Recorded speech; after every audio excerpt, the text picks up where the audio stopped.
welcome you all and thank you. What's that? Recording in front. Oh, well, it's recording. Okay. I want to welcome you all and thank you all for being part of this working group, the land classification working group. We really appreciate everybody's involvement. This is an important topic, as was evidenced in the last legislature when there were a number of bills addressing this.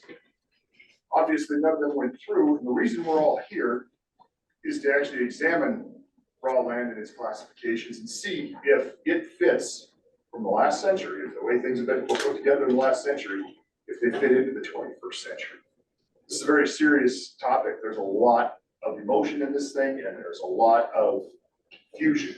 So you're all here today. You were nominated by various interests for your expertise. And I'm really excited. Obviously, you're all well qualified to help us out in seeing if there is a problem, identifying what problems are there, and possibly going forward with some solutions.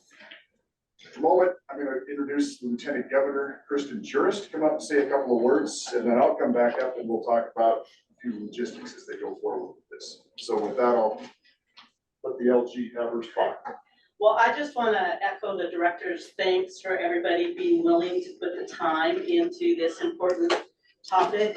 As you know, property taxes are in the news, but even before they became so highly publicized, we have been talking with the Department of Revenue, the administration, about this particular area of the land classifications. We have a very complex tax classification system in Montana, and this is one area we think we can move the needle and come up with some solutions. I do want to emphasize neither the administration nor the Department of Revenue has a predetermined outcome here. I'm thrilled with the perspectives that are represented and looking forward to the brainstorming and ideas that we can come up to bring forward, hopefully, some legislation that will address this. As you know, the governor has also assembled a more general property tax task force, and I see our work as kind of parallel and dovetailing, because I think whatever we do here does have an impact on residential taxes as well as other class taxes. So thanks again for everyone being willing to participate, and look forward to working with you over the next several months. Thanks, Lieutenant Governor. We sure appreciate having you on this committee. It's been such an honor to work with her, with not only her background in taxation, but her work ethic. I've been around a long time, and it's hard to find a lieutenant governor who's worked harder and brought more knowledge and experience to tax, especially. I've never had somebody from the administration spend as much time at the Department of Revenue building as Lieutenant Governor Juras. We sure appreciate it. With that, what I'd like to do is actually go around and have everybody introduce themselves. Just a couple of minutes apiece, laying out who you are, where you came from, and what you do. And if we can do it, just kind of follow the names around the table here. And as the people that are on Zoom, I'll just call on you as your name comes up. So if we could start, I would like to introduce Senator Becky Beard and let her start off with us. Thank you, Director. Senator Becky Beard, Senate District 40, which is covering parts of Powell and Lewis and Clark counties. Let's see, I have served in the House of Representatives for 3 sessions, now in the Senate, appointed last year, and am currently running again. I'm on the Revenue Interim Committee right now. We're doing a number of tax studies, and this is going to be one very important component of coming up with some recommendations and ideas for legislation going forward. So I'm very happy to be here, and thank you all. I'm Mark Esponda, Vice President at Dick Anderson Construction, and myself and Dick Anderson also have a company, D&M Development, and we develop residential and commercial properties around Montana. Let's go to, is Commissioner Ross Butcher online? Yep. Thanks, Brendan. Ross Butcher, Fergus County Commissioner, also current president of Montana Association of Counties.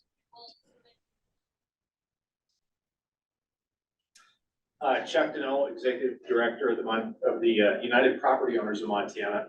This is an issue we've been working on for several years, have come up with a few different legislative approaches, but have found a solution is difficult. So happy to be working with you all.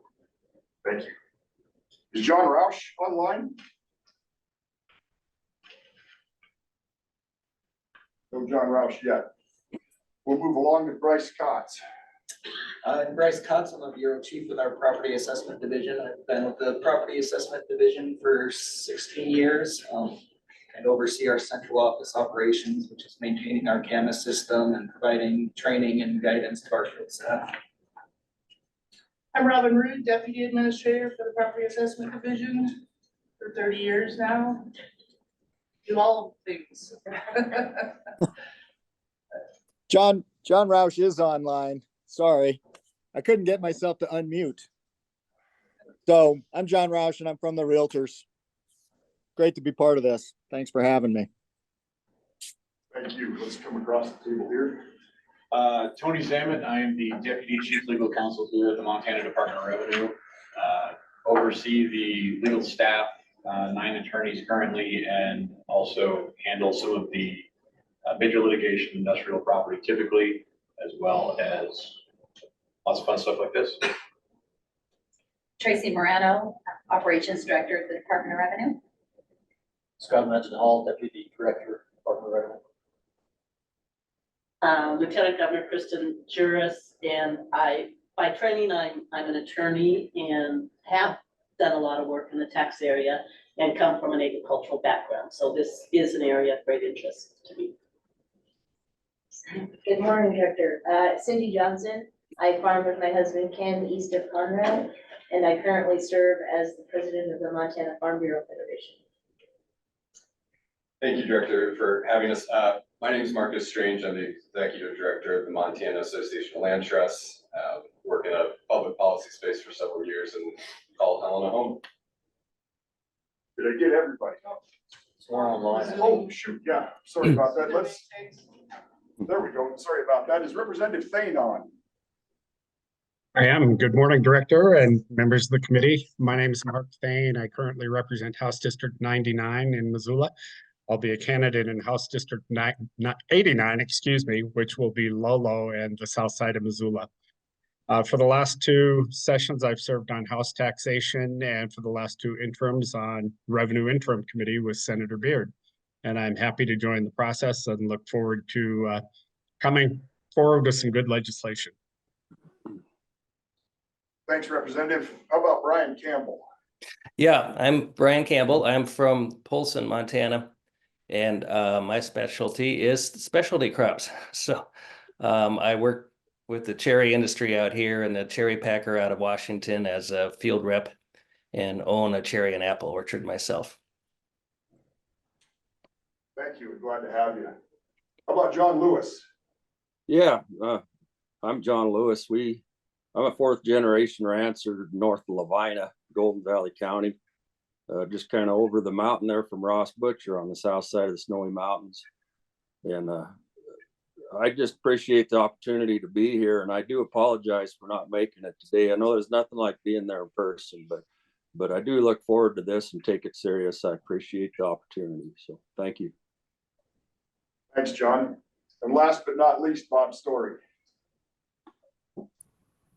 I'm Bob Story. I have a farm and ranch in Park City, Montana, but I'm the executive director of the Montana Taxpayers Association. Spent a lot of the last 30 years working on tax issues, both in the legislature and out of it. And so looking forward also to some new ideas maybe coming forward to deal with some of these land issues. And actually, now we'll go second to last. Paula Gilbert, please. Hi, I'm Paula Gilbert. I've been with the Department of Revenue Property Assessment Division for 16 years now, and have newly accepted the position as the administrator. So I look forward to working with all of you. Thank you. I guess I'll go last. As you know, I'm Brendan Beatty, Director of the Department. I spent 26 years before being the director, being asked by the governor to be the director as a staff attorney at the Department of Revenue. And my family and I ranch in eastern Montana, Petroleum County.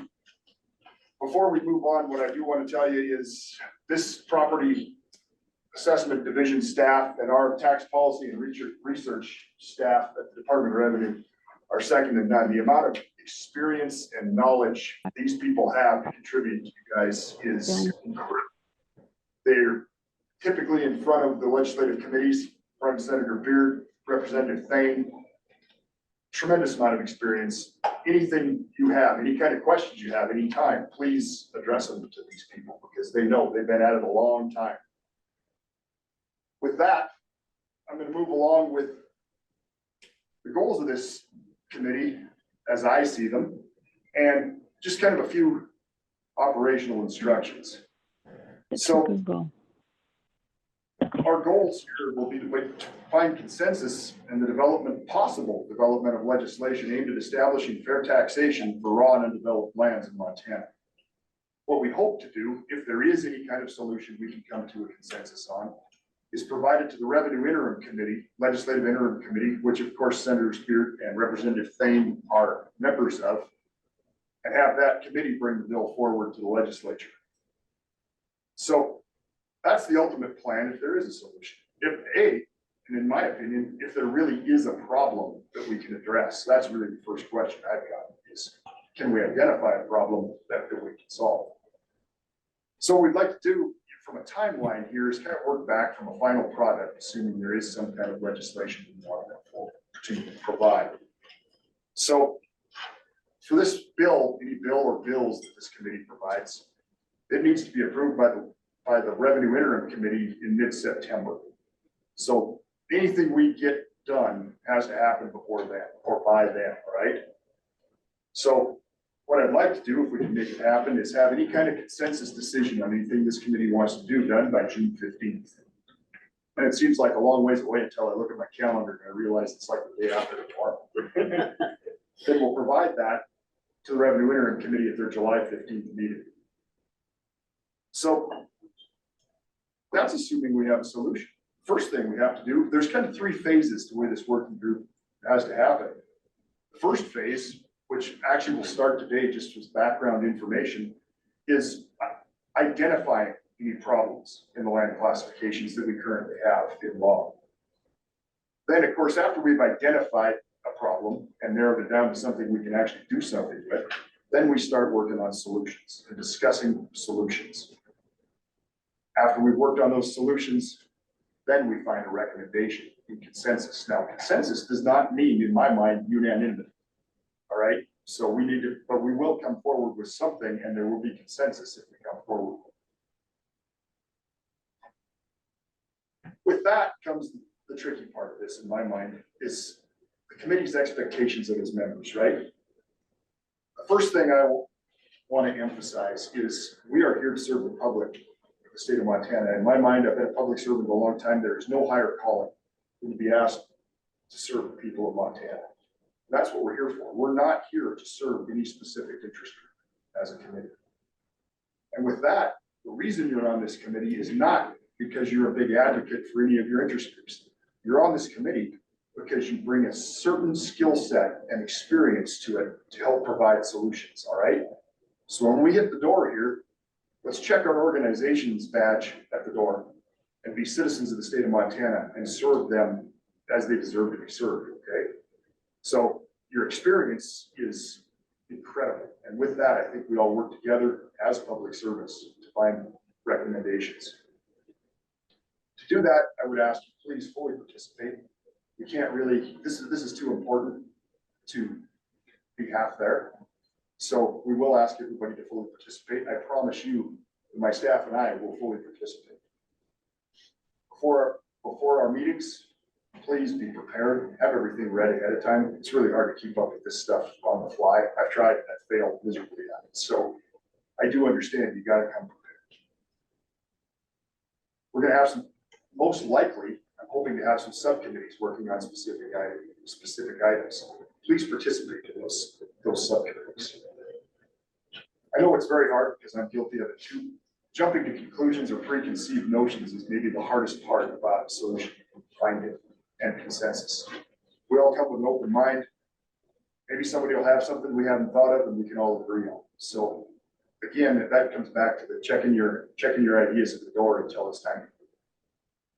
And then please operate within the phase, right? We're gonna have, I know it's so easy, we all have ideas, I do too, to want to get our solutions out there before we've actually found the cart, which is actually the problem. So I'd like to, let's follow the agendas as close as we can, and I promise you, I will hold us to our time agendas. So to run a meeting, just got a few ground rules. First is talk through the chair. If you have a question or something to say, please ask to be recognized by the chair, and the chair, which happens to be me, will recognize you, and you can say all you want. There is basic decorum, and seems like America's lost some of that, but we're gonna keep it here. We're gonna be respectful. We're not gonna interrupt. We're not gonna talk over anybody. We're here to serve people, and they deserve leadership that shows that we can behave. It is okay to disagree, and please voice your disagreements, but let's do it simple. What we do here stays here. Don't go to social media, please don't go to social media and talk about the committee or behind the committee. Say all you want here, but please, once we're working on this committee, we're working as a team, and we can't have team members running amok. We have a flip chart up there called the parking garage. And as we're working through some of these ideas, not only through the beginning of the educational phase, but all the way through, often somebody's gonna have something, a solution or something maybe possibly out of order in the phase that they really gotta say, and that's great. If somebody's got a solution while we're still in the ID problem phase, we'll put that, what we call the parking garage, we'll write that down, and that will be addressed in the appropriate place, okay? So everybody will get their say. If you've got something you gotta say, but it's a little bit out of line or out of the list, we'll put it in the parking garage and we'll address it in the right spot. Please use it. Again, I already said, I don't believe consensus means unanimous, but we will do our best to reach unanimous in any decisions we come out of. Now, all of you have been appointed here or brought to us by certain interest groups. Your role to your interest group is please keep your groups informed as to where we're at. There's no secrets here. Please keep your people abreast of the situation.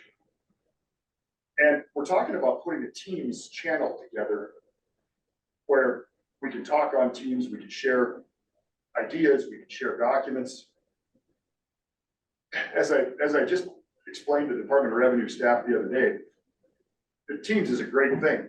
Please remember that everything that goes on that thing is discoverable and public. If you don't want it on the front page of the Helena Independent Record of the Billings Gazette, probably don't put it on the Teams machine, okay? So with that, enough of my introduction, my ground rules. If anybody doesn't have any questions, we'll move right along to a little bit of education. So does anybody have any questions or concerns?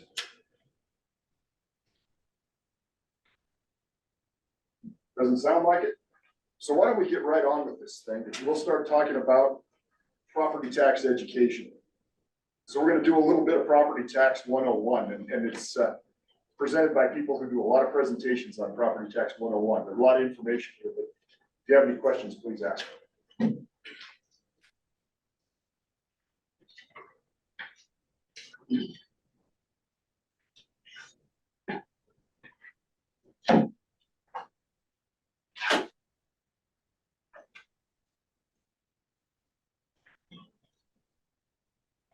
Can I have one point? Without objection, we would like to have, this is being recorded, and the recording more than minutes. Fair enough? Okay. Are these speakers, they're picking up everything, so everyone online can hear okay? Thumbs up? Yes.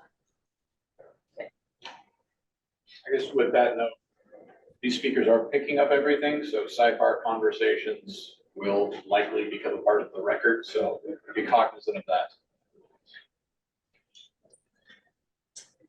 Representative Thane, hand up.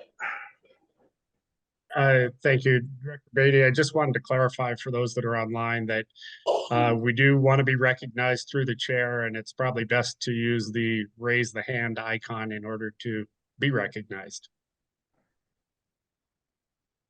Thanks, Representative Thing. Good cut, good catch. Bill, you would share So any before more? you get there, I don't see a raise the hand icon on my thing anywhere, so I don't know where that's at. It's in reactions. If you hover on your lower bar, toolbar, there should be a reactions and a little smiley face. And Okay, within reactions. thank you.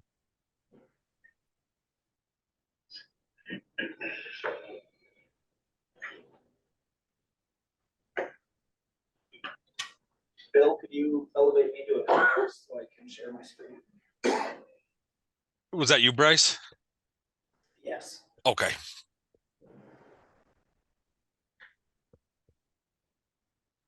While he's doing that, Bill Billman is the guy on the screen here that is going to be helping this, that he's facilitating this discussion on Zoom. So he's our go-to. He's located in our office downtown at the Donovan Building. And I also put a link to Mr. Zamet's presentation in the chat. So if you guys want to click on that, there's that in our chat as well. You should be good, Bryce.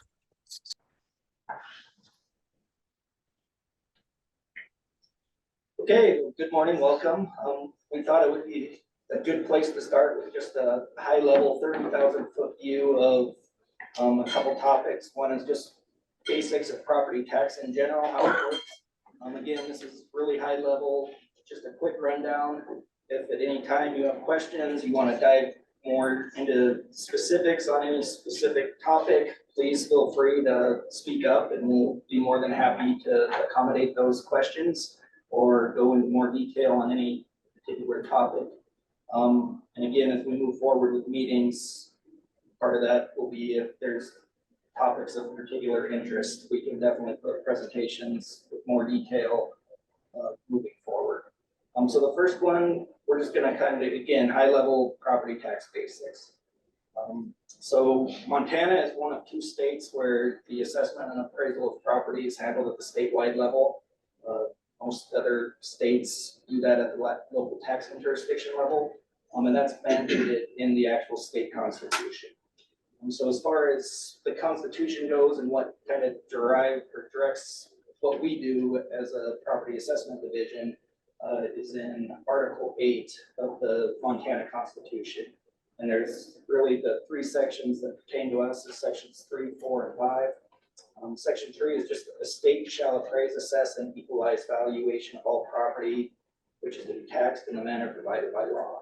So that's really the main role that we as a department and as the property assessment division play, is that equalization role. It's taking the law, administering the property tax law, and making sure that those values are equalized amongst taxpayers, amongst tax classes, and throughout the state. Section 4 is just the equal valuation, and that just says that all taxing jurisdictions will use the values that we come up with. And then Section 5 carves out the exemption piece. And really, I think the key one here is number C, and any other classes of property. I think if you didn't see the handout on the table, there's a handout there that I think Jarrett Coles from Legislative Services have put together from one of the Revenue Interim Committee study topics a year ago. That kind of gives more of a legal analysis on how these play and dictate, and kind of put some maybe sideboards or limitations on what the committee can actually do or recommend that the legislature does. And I believe those are posted on our website too for any of the Zoom members.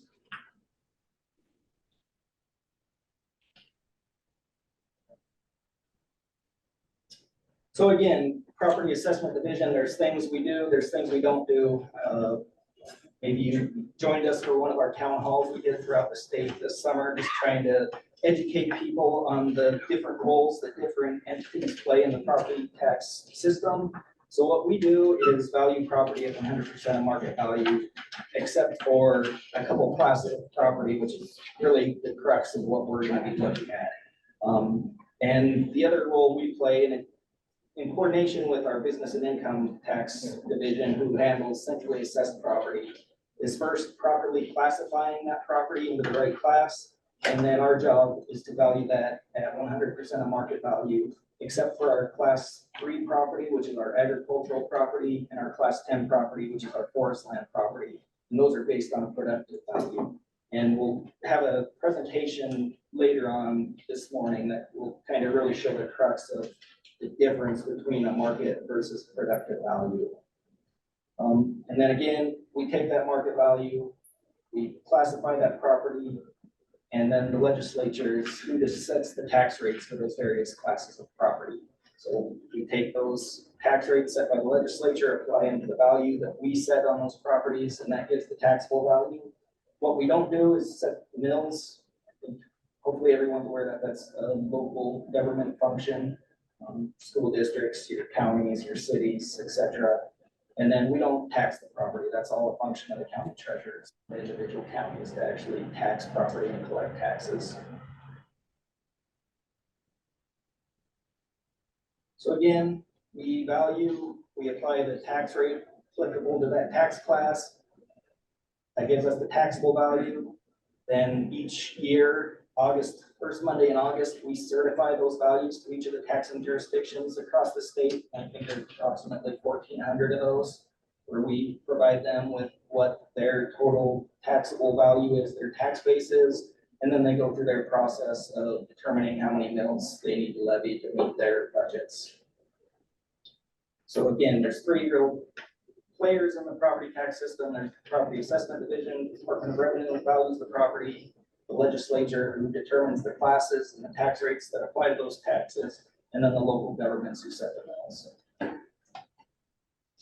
So again, we'll get into more detail on this when we talk about the actual process we go through for classifying land, and particularly vacant land between class 3, 4, or class 10, which is just your, again, ag, residential, commercial, or forest land.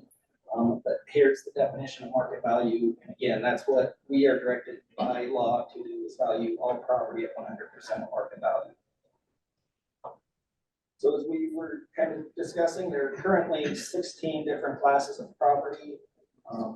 Those are assigned by the legislature, and the tax rates are set by the legislature. And those tax rates range from 0.29%, which is the tax rate for forest land, all the way up to 15.12%, and that's the tax rate that's applied to non-qualified ag land. We'll get into the more specifics on that a little later. And then those can be adjusted through exemptions, abatements, or tax assistance programs. And if you want more detail on this or to see specifics, all of this information is on our website, mprevenue.gov, and I will direct you there to learn more. So this is for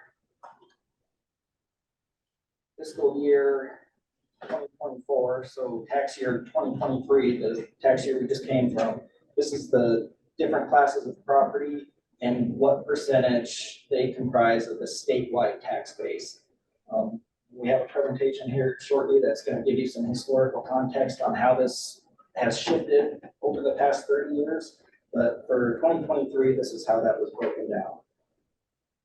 This is the same information, just from the pie chart. So you can see that residential comprises about 58% of the tax base, or the total taxes paid, followed by your commercial property at 15%, and then the various other classes between essentially assessed utilities, telecommunications, railroads, and then ag and forest land comprise the rest of the puzzle. So again, the key concept to keep in mind there is that once we certify that value to the local taxing jurisdictions, they go about their budgeting process to determine how many mills they need to levy, and they're entitled to levy the same amount of revenue that they collected in the prior year, plus an inflationary adjustment and any new property. So the thing to remember there is any decisions that would be made or changes to property taxes is just shifting how that is distributed amongst the various classes of property and taxpayers within those classes. So the budgets for the most part at the local level are set at what they're set at. Any decisions that this committee were to make and the legislature or revenue committee move forward with is again just redistributing how that pie looks for the tax base for all of those local taxing jurisdictions. And then there's, I think everyone's probably seen it in the news, leaving in the fall, there is the 95 statewide mills that are levied for school equalization funding.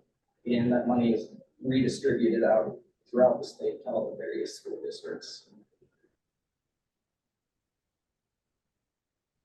Again, those budgets, those local governments are entitled to collect that same amount of revenue plus that inflationary adjustment and new construction.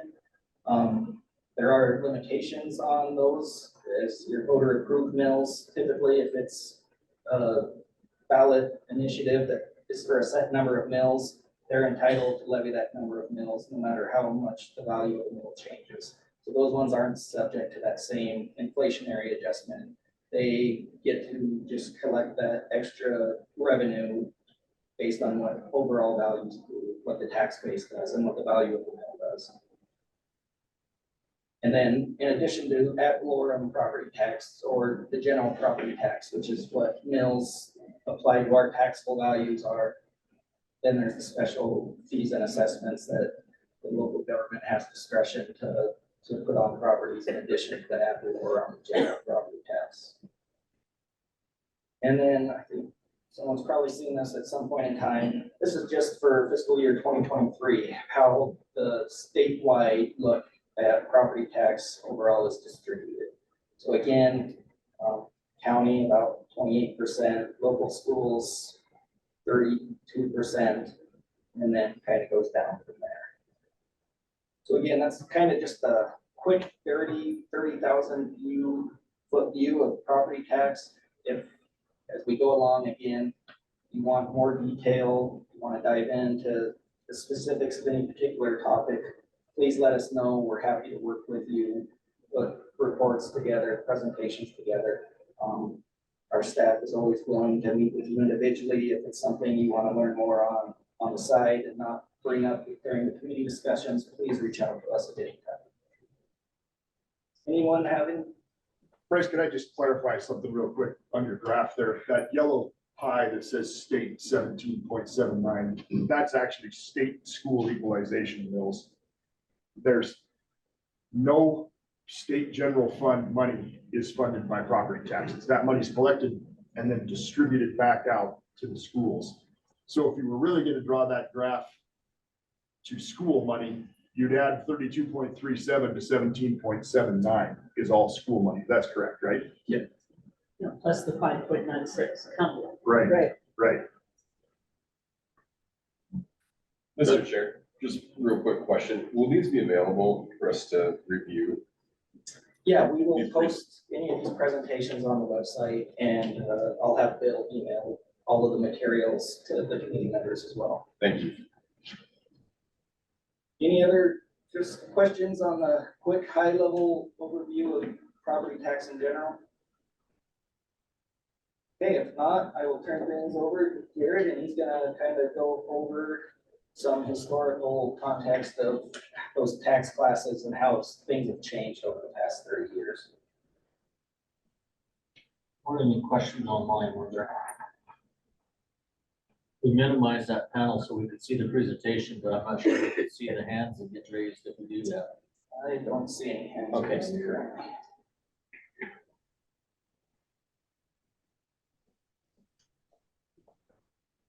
Stop sharing. Are you sharing? Yeah. There.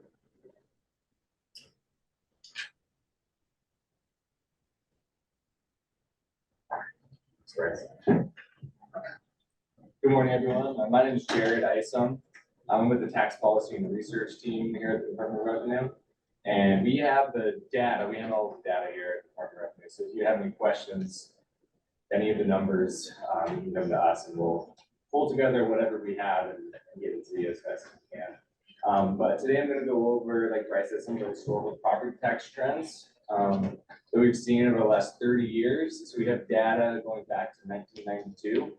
And we'll start just with the nominal market value of these different types and classes of property. You can see kind of stands out there, the big red blob, there's the growth of residential market value in the state.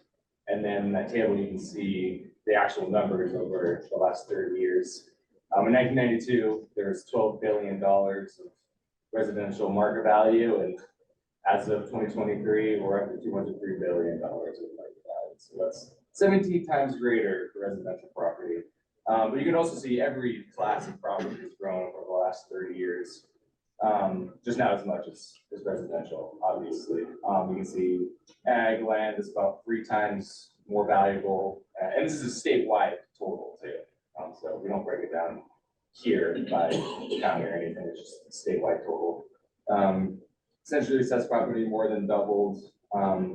You can kind of look through yourself, and again, you'll receive this presentation and advertise through it if you want to. But yeah, all types grew in market value over the last 30 years, some more than others. Could you give a brief description of centrally assessed, just in case people are not familiar with that term? Sure. So centrally assessed property includes property that spans multiple taxing jurisdictions, essentially. So you got railroads, airlines, pipelines, everything like that. And that's assessed and done by the business income tax unit here. There's other things that are involved with those. That's not high level. So that's the market value overview. Next, we can look at the change in the taxable value, not quite as extreme as the residential growth, but you can still see that the red residential growth there is by far the biggest increase of all the classes of property. But again, they all grew except for forest land and agriculture and business equipment tax actually decreased in taxable value statewide over the last 30 years. Residential property is about 6 times greater, commercial is 3 times greater. Yeah, some of them did shrink over the last 30 years in market value. So, and you can look at that through the numbers, kind of see some of the trends that we've noticed in the last few decades. Moving from taxable value to actual taxes paid, maybe most of you are the most interested in. The story is pretty much the same as the taxable value chart. Residential is 8 times greater in 2023 than it was, but again, almost every class of property grew. Forest land is mostly just state consistent actually over the last 30 years, but yeah, residential is 8 times greater, commercial is 4.5 times, and then some of the others didn't change quite as much, but most. Hey, Jared. Yeah. Representative Thane has a question.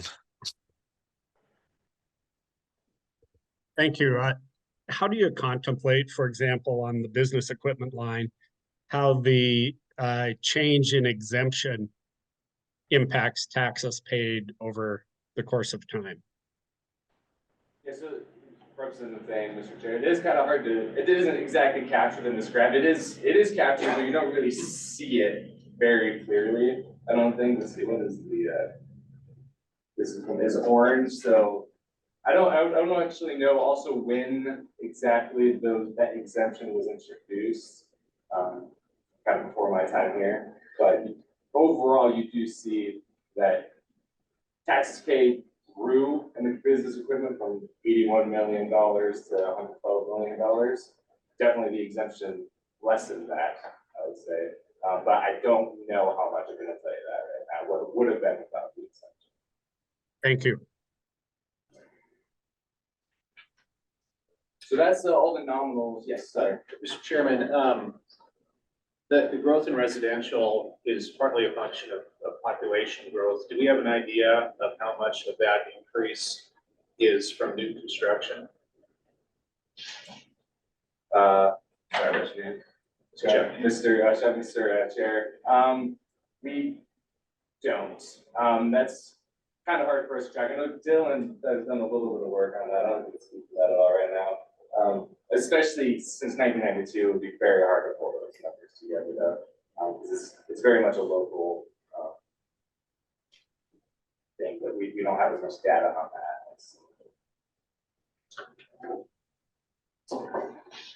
Okay, and Mr. Story has a question now, Jared. Could you back up to your taxable value slide, please? Yes. So one of the things about residential property folks need to understand is up until 2015, the legislature kept taking the tax rate down to take out the impact of reappraisal. So pretty much the growth in residential property up until 2016 was new property as far as taxable value goes. And then business equipment, if you see that big drop in from 92 to 2002, that's pretty much the drop in the tax rate from 6% to 3% that was done in 1997, 99 timeframe. And then it started building back up again in value, except for as Representative Thane pointed out, then the exemptions started coming in, and first it was $25,000 exemption, and then it was $100,000, and then $300,000, and now $1 million, which doesn't show up in this chart because that doesn't go into effect till next tax year, I believe. And then Mr. Deneau's comment about residential growth. One thing you got to remember about residential property is most of it's in cities, so it has that extra mill levy for city taxes on it. So it not only is the largest, fastest growing class of property just because you're building more houses and they're more expensive houses, and you're not getting rid of any old houses hardly. So it grows, but then as both the state levies and the county levies and the school levies and the city levies all add up, residential property pays more mill levies generally as a whole, and most other properties except probably commercial and some centrally assessed stuff.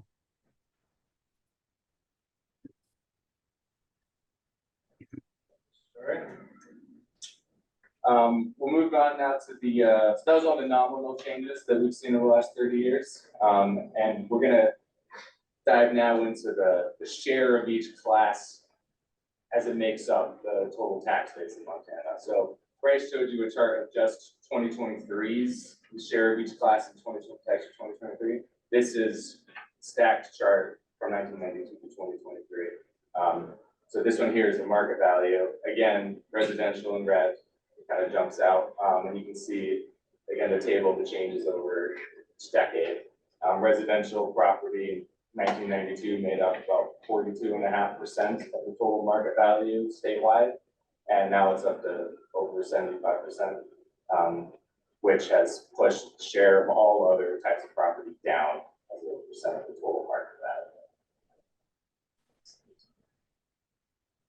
Well, I'll give you a second look at that, but again, you can look at it when you get the slides later. So that's the market value. We'll move on to the taxable value share.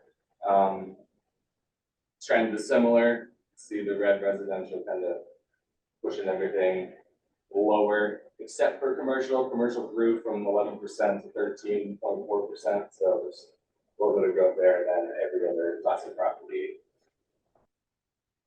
percent of the total taxable value in the state decreased.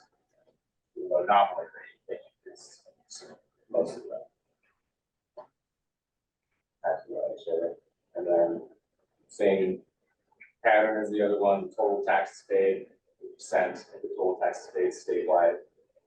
Residential grew from 33% total taxes paid to 57%. See some of the other trends there. Through all that at your leisure. But again, residential grew the most. Obviously, commercial grew by less than 1%, and then every other class of property decreased as a percent of total taxes paid statewide. That's a quick overview. There's more data if you want to. We can send you more granular level stuff if you'd like. But that's a quick overview. And I'm here to answer any questions if you have any more.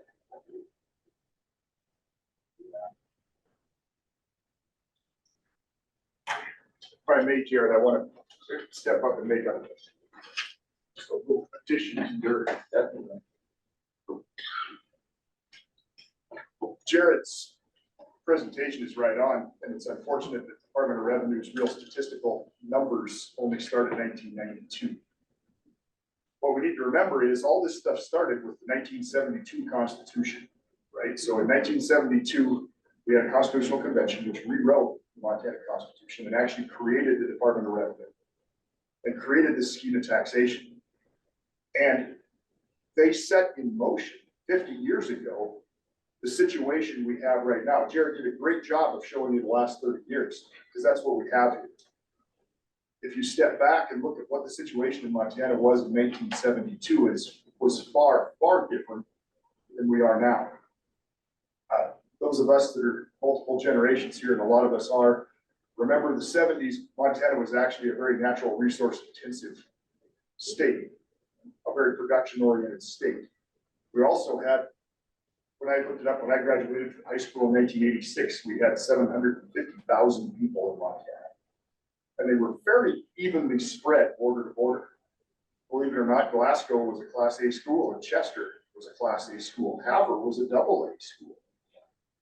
And starting in 72 and moving forward, we had coal mines, we had oil fields, we had gold mines, we had, it was pre-CRP, Conservation Reserve Program.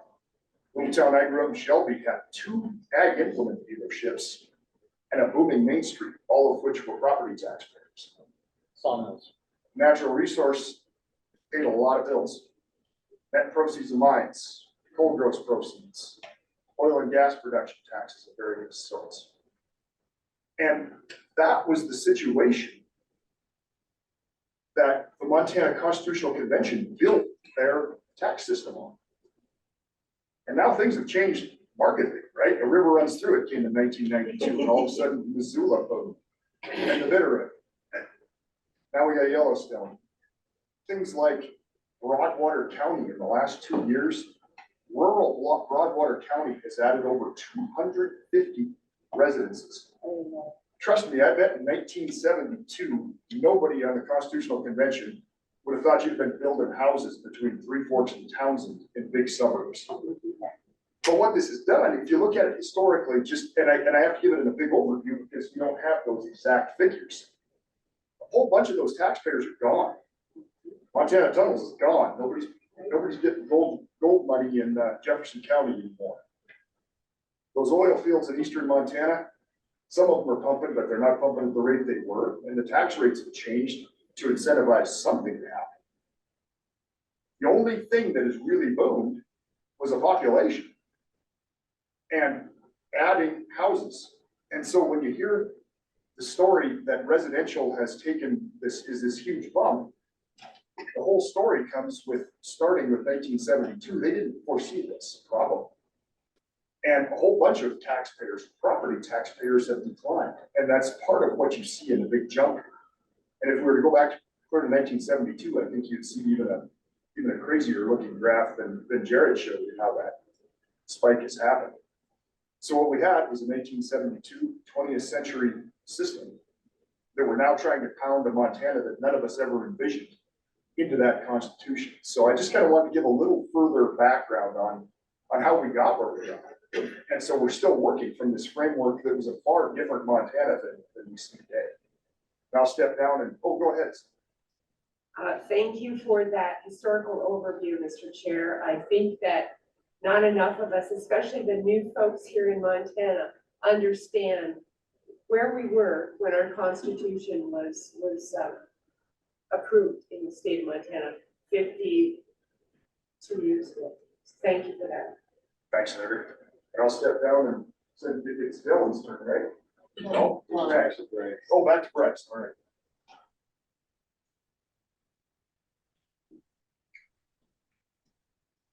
So now I'm gonna introduce, I think Bonnie Hamilton's gonna give our next presentation, and this is gonna start getting into the actual crux of classification of vacant land. So we're gonna walk you through our process according to statute of how land is classified between classes 3, which is your agricultural property, class 4 residential and commercial, and class 4 or class 10 forest land. And she's gonna walk you through how we classify that according to statute, and then the implications that has between your class 4 property, which is based on the market value, versus your class 3 and 10 property, which is based on that productivity value, and how that actually equates to what someone would pay in taxes on vacant land. So Bonnie, are you there?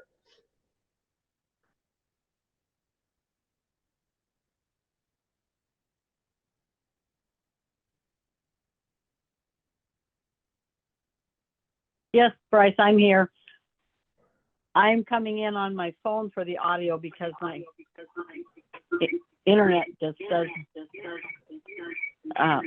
stay stable. So Bill is going to run the slideshow for me. Bonnie, really quick, could you mute your computer? If you're talking through your phone, that'll stop the feedback. I mute the think mic. Bill.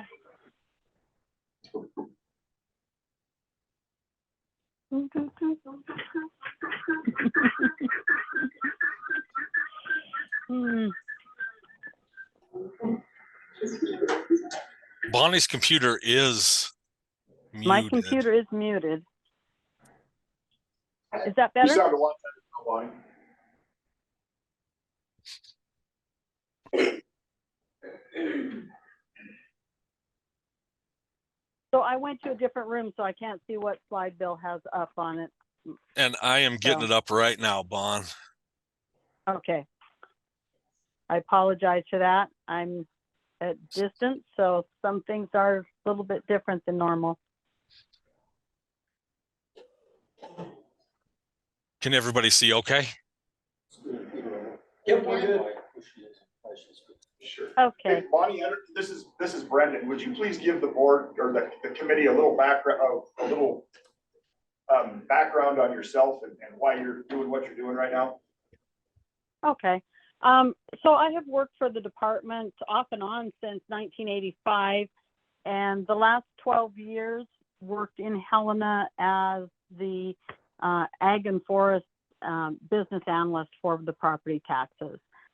So I have all things ag and forest kind of fell into my lap, and I also did the instructions for our staff. So kind of I came back. I'm retired now, but came back just to kind of help make sure that everything education-wise that the committee gets there. This is my passion, and it's my volunteer back, or not really volunteer, but my contribution back to the state of Montana and to our citizens. So that's why I'm here. I do have a ranch down in southwestern Montana also, just as a declaration so that you do know that. But this is just to make sure that you know what the law says and how the department does the classification. Is that good? Great, thank you. Okay. So this presentation is on the classification, and just like Bryce said on his presentation, this is a very high level. There's a lot of special cases that I'm not even going to touch on. So some of you might have questions about those and want to dive deeper. That can be for another presentation, or myself, Amanda, Bill, Bryce can answer those kinds of questions for you. And everything that I go over, you can find, again, at the same department site as what Bryce had there, are both the forest and the agricultural manual, and those do talk about the classification of land in both of those manuals if you want to read that. Okay. So you want to go to the next slide, Bill?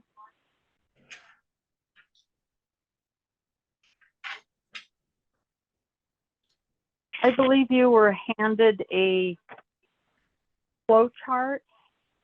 That flow chart starts with non-productive patented mining claims at the top. I'm really not going to talk about that at all, simply because it's such a small segment of parcels that go into that. So overall, we start with deciding if the land qualifies for forest land classification. Forest land is a class 10 property. And if it meets the requirements for forest land, those criteria, it is classified as forest land. There's going to be 7 different criteria. I'll talk about those a little later, but this is just the general flow.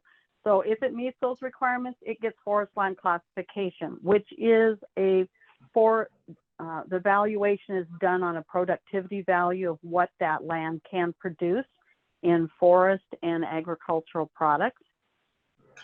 If it meets those, it's classified as class 10. If it does not, we drop down and does it meet the requirements for agricultural classification? Agricultural classification, this is qualified agricultural classification. I'll talk about that a little bit more. But if it meets those requirements, then it gets agricultural classification. If it does not, then doesn't meet the requirements for the non-qualified agricultural classification. That is a size-based classification. And while the first 2 that I spoke about are based on what the land can produce, the non-qualified ag land gets an agricultural value, but it is not based on what that land itself can produce.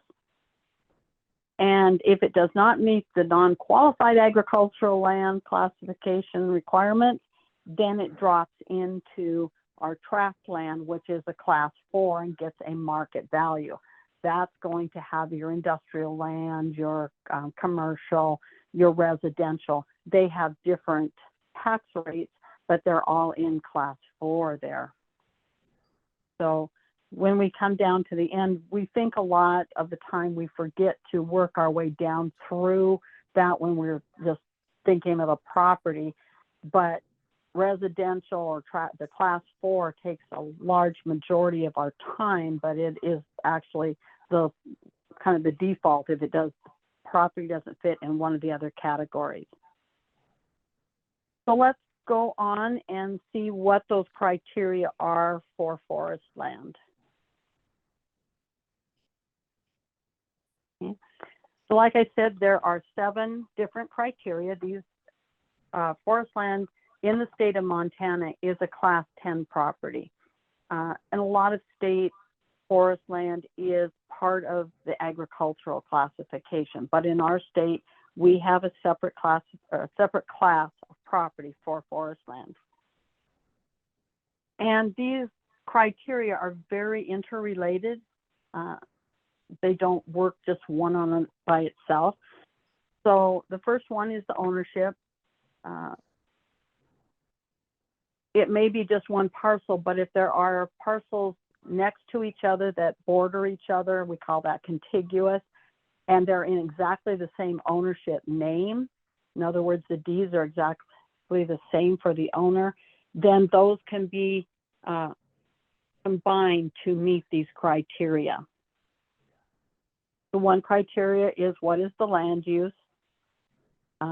If it is not meeting the requirements that we have coming up here for forest, then it's going to be what use is it in. If it's in an agricultural use, it's not going to get forest land classification. If it's in a commercial use, it's not going to get forest land classification, etc. The next one is what are tree species. The land is required to have certain tree species. There are eligible for forest land classification, others are not. These are ones that were determined as being species that produce timber in a marketable quality and quantity in order to be viable for commercial use in the state of Montana.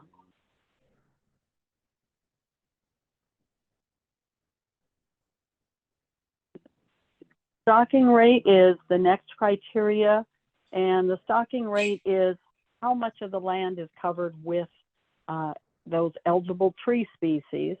And the requirement is that 10% of the land must have the crown coverage of the trees. And this is if you're looking from a high level aerial down and look at the point of the tree and you look at how the branches come out, took that straight down to the ground.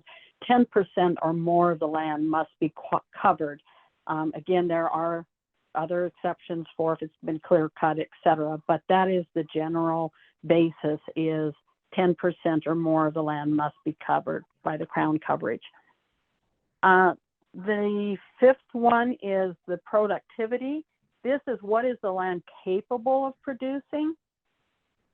And this, so in other words, of those eligible species, what could the land produce? We use a model that was developed by the University of Montana, Missoula, and they developed that for us for the 2009 reappraisal. And the productivity of the soil doesn't change that much. It's still in the same aspect, the same elevation, et cetera. So that is the productivity model that we use to determine if that land is eligible for forest land productivity. It's also what we turn around and use when we're doing our valuation. And that productivity must be 100 board feet per acre. In other words, it grows that much per acre. That is in statute as 25 cubic feet per acre. University of Montana gave us 4 as our conversion rate to get to the 100 board feet. So that is what all of our productivity is expressed in, is in board feet per acre. The next criteria is area. This plays back in with all these other criteria that we've talked about, where the land has to have that crown coverage, it has to have the productivity that's 100 board feet per acre or greater, et cetera. But it also has to be 15 acres of contiguous forest land in that ownership.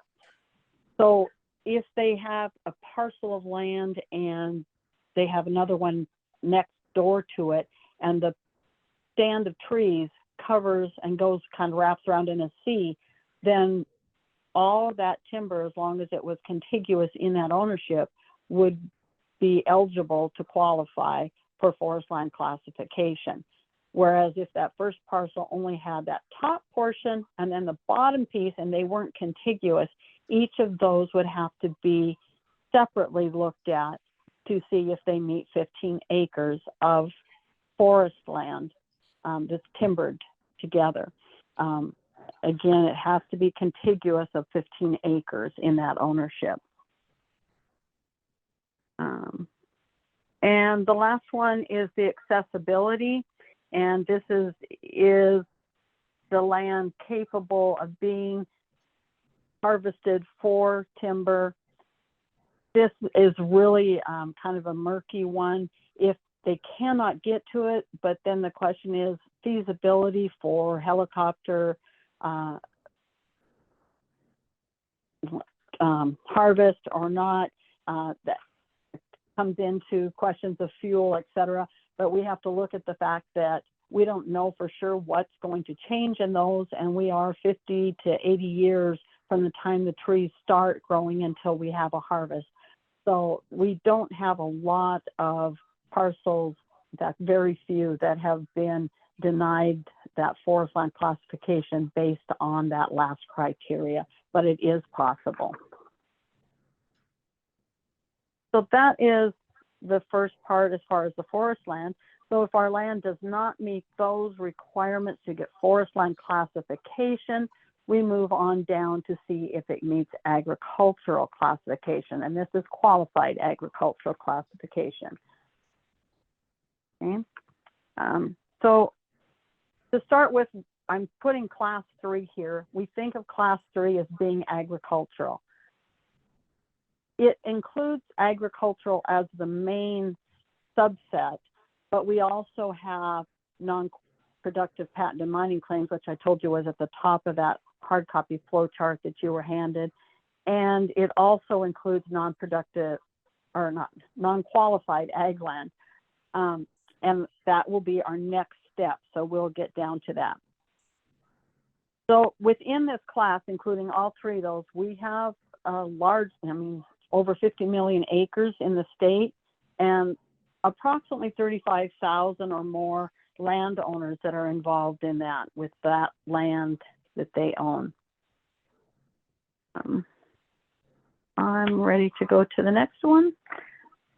So I'm going to talk about the qualified ag land, and I say qualified because we have qualified and non-qualified as a separate set.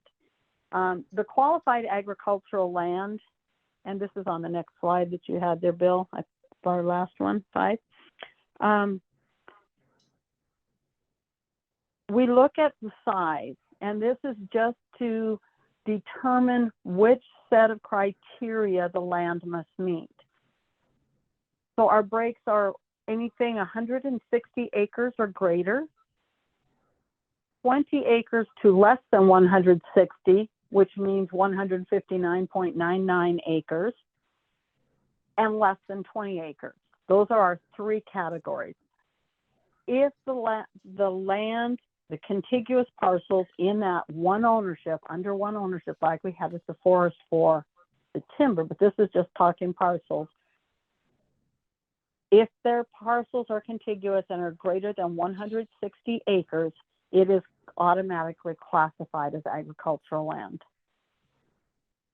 And if it's less than 160 acres, we need an application to be filed to prove that they meet the requirements that we're going to talk about. The idea of this is to find out if it is a bona fide ag operation, and so the legislative powers back at the time that they put these into law set down these criteria as a test to see if it is a bona fide ag operation. So the first one, the main one, is what is the use? Are they growing an agricultural product? Hey, Bonnie. Those products, yes? Hang on for just one second. Representative Thane has a question. Okay. Thank you, Chair and Bonnie, pardon the interruption. On the eligibility of 160 acres or more, is there a qualification that requires that land be productive? No, there are no requirements. Thank you. Mm-hmm. Yeah, that's when sitting there, as far as that is that automatic ag classification. If it had been forest land, that question would have come for forest first. So if it was forest property and it was greater than 160, it would get the forest. Otherwise, when it drops down into that next tier, if it's agricultural, and that is in statute, it's 157202. So when we drop to less than 160 acres, like I said, Mr. Chair, I have a what was that? Bonnie, on that, it says automatic agricultural classification, but doesn't the statute say carve out commercial or residential use from that 160 acres? That is in statute, but yes, it carves it out, but it's still if the parcel is 160 acres, it gets the agricultural classification. The statute that then says you carve out what's in the different use, like the commercial use, it states that the remainder still gets the agricultural classification. So whatever portion, like if you had 160 acres, the parcel would be considered an agricultural parcel, and you may carve 5 acres out for your commercial use. That 5 acres would get commercial, but the rest of it would still get agricultural classification. Mm-hmm. So going forward, like I said, we have the application for less than 160 acres, and I'm not going to go through all the little scenarios. That's something that we can definitely go into. We teach a class, it's about a week long, on how to do this. So it has a lot of weeds we can go down into. But the basics are that if it's less than 160 acres, they have to show us an application, and that application shows agricultural use, like I said, showing what the land is producing, and those are in 15.1 and 101 as far as what products are considered agricultural. for our purposes. And then the next requirement is that the land again must produce $1,500 gross income unless they are using the land for grazing. If they're using the land for grazing, then the productivity of the land has to meet a certain carrying capacity expressed in animal unit months from the soil survey. That equivalency for the 1,500 back to the AUMs is determined by Montana State University. And the past 2 or 3 cycles, Dr. Jeff Mosley is the one who has determined that for us. Prior to that, it was Dr. Miles Watts from Montana State University that did that. I'm thinking it's 25 AUMs right now. It's been 23 or 25 for the last few years. 25 is correct. Okay, thank you, Bill. Like I said, we have a breakdown for the parcels that are less than 20 acres. The reason for that is in the application process, there are certain types of income that are not allowable or permitted for the smaller parcels. And those are rents or leases. And so that money coming in for a rental or a lease is not allowable for a parcel that's less than 20 acres. And also government payments such as CRP payments or crop insurance, et cetera. Those are not allowable to show as income if the parcel is less than 20 acres. However, if it's greater than 20 acres, they can use that. One caveat to that, though, is again, if it's grazing land, we're not looking for income at all. That is not allowed. The land has to show that it meets that 25 AUM carrying capacity for the to get the classification for agricultural. Now, again, that doesn't matter what the size of the parcel is. And if they own more than one parcel, those can be combined within that ownership to meet that 25 AUMs or to meet the $1,500 in income. So that is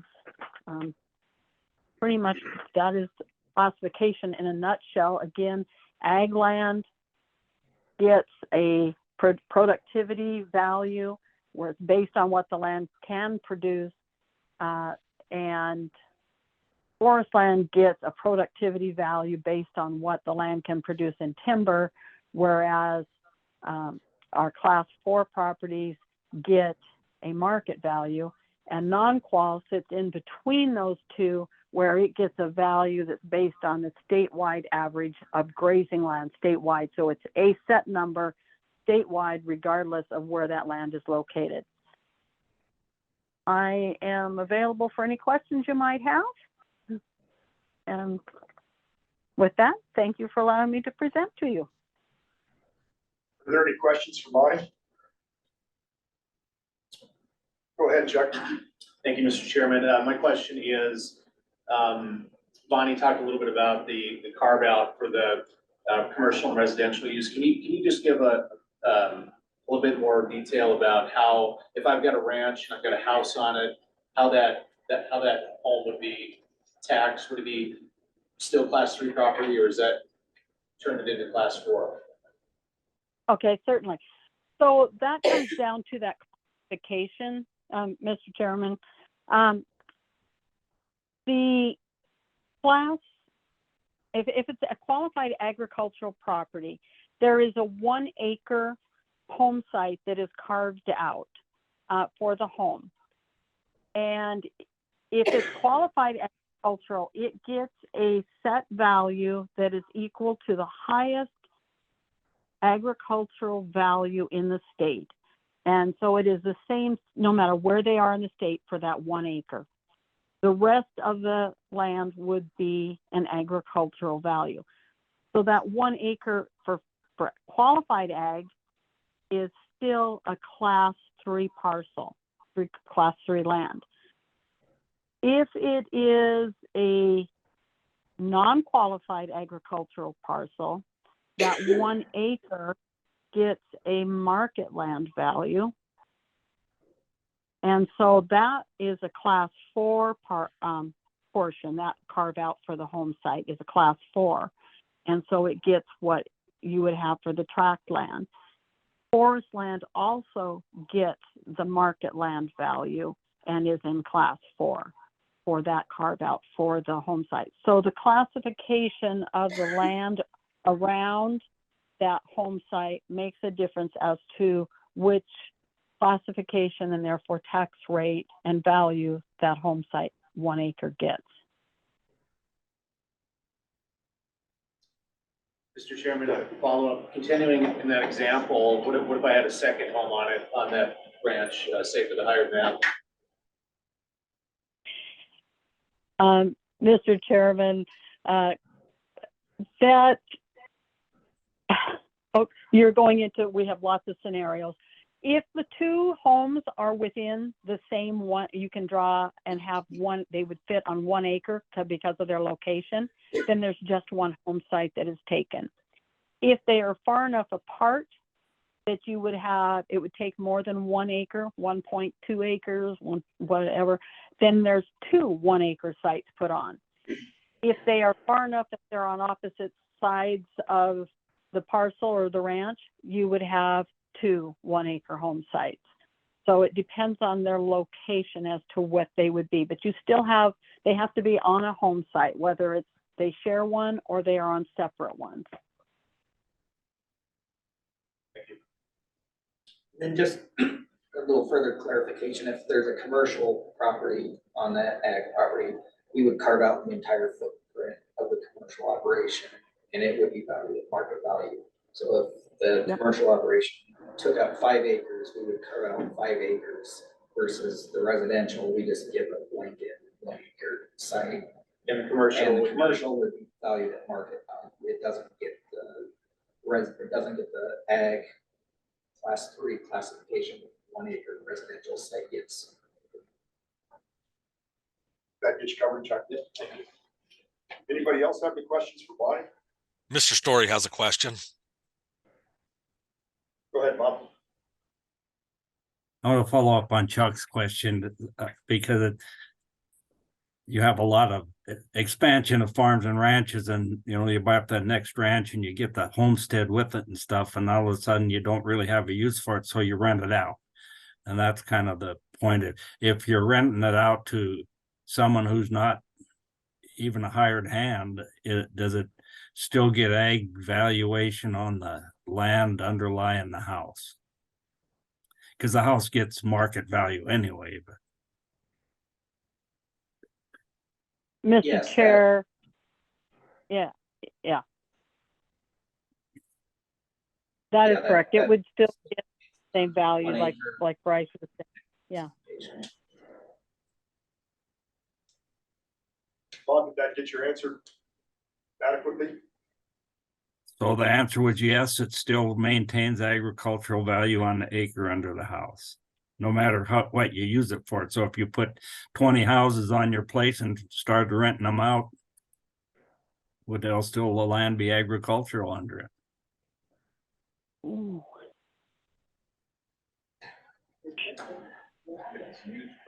Not necessarily. That might take a little research to handle that one, Bob. Well, I think it's pertinent to this whole discussion because Not be used for ag, I don't know how it would be. Well, what he's saying is I think what he's saying is if I had a 160.02 acre tract and I put 30 trailer houses on it without subdividing it or whatever, and started renting those trailers, by definition, that 160 acres is ag, but now I've got 30 trailer houses on it. How's that treated? Is that your scenario, Bob? more extreme than mine, but yes, that's a good scenario. So I don't know how we'd handle that. Well, that adds another complexity if you're talking trailers, because then it might fall under a mobile home park, which we would classify as commercial, versus if you just had standalone houses. So as Bonnie said, there's lots of rabbit holes and different scenarios that trigger different provisions of classifications. And I think it relates to, I think one of the drivers behind this whole point is that, so now you have people who have agricultural classification, and it's been this way for 100 years in Montana. You know, you have dude ranches and you have different kind of setups where people are basically running another business alongside their agricultural operation, and maybe the tax system doesn't fit that scenario anymore. Mr. Chair, I have a question.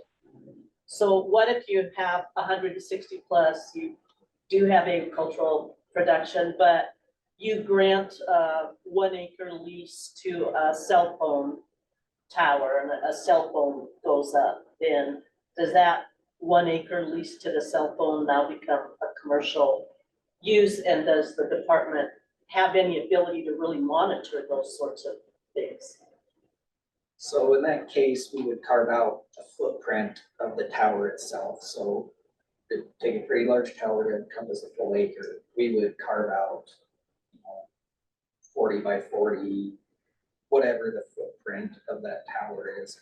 But yeah, it is difficult for us to always be aware of that and know we have to make that carve out.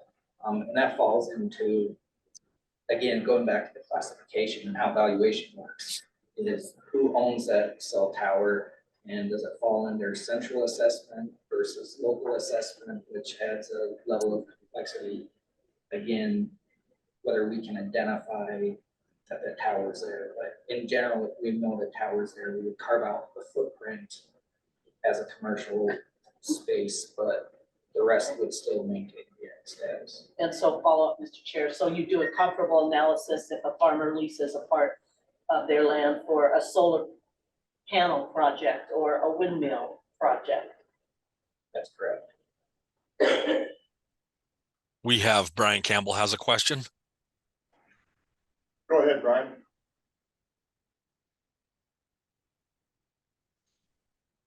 You're muted. You're muted, Brian.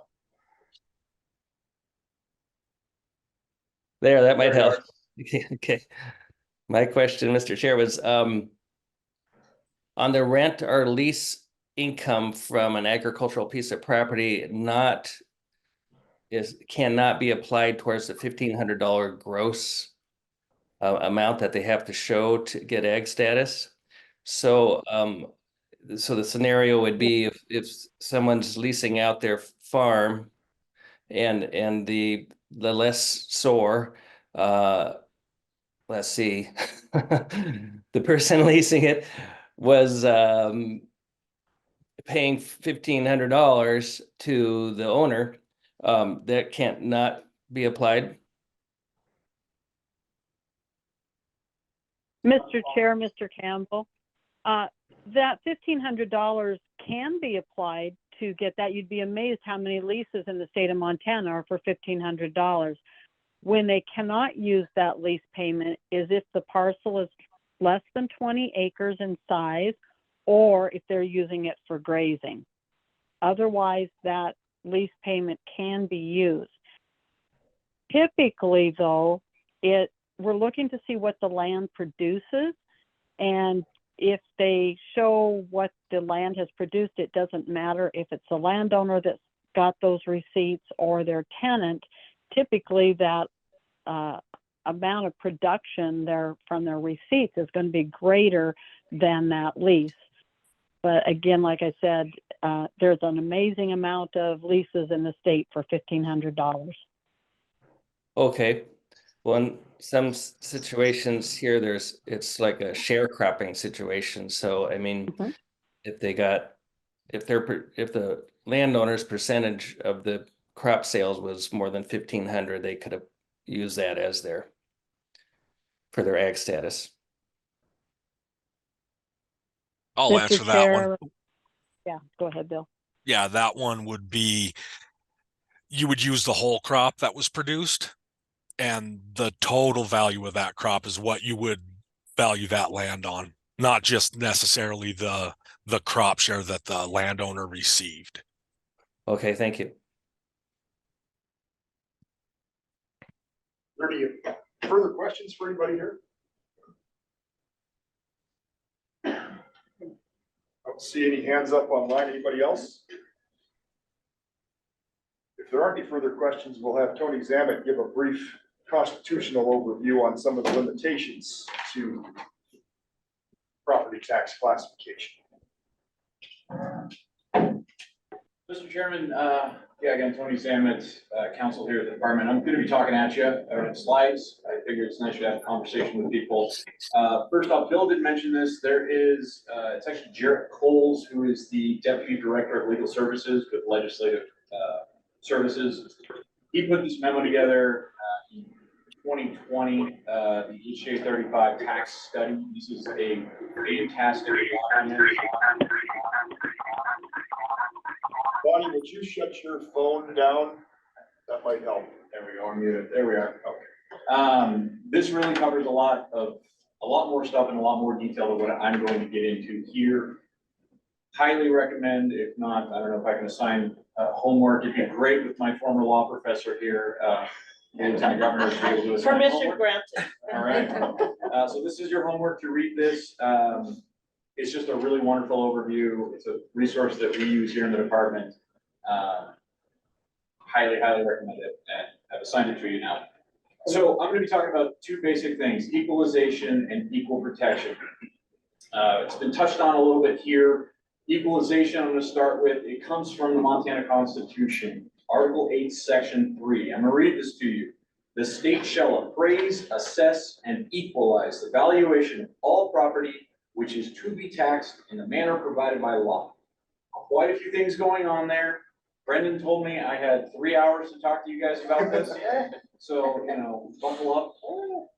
No, really, he said I'm limited to 5 minutes because otherwise I will talk forever on this stuff. But the couple of big key takeaways from that: the state is required to do this. This was touched on earlier. This is the responsibility, as very clearly articulated in the Constitution and the statute of the Montana Department of Revenue.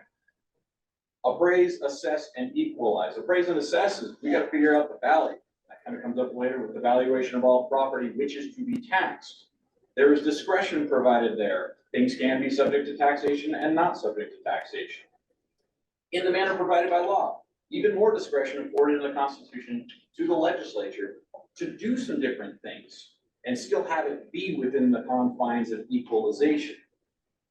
So, without going into too much detail, because there is bodies of case law, I mean, Jared's memo is 16 pages and it's a high level analysis of a lot of stuff.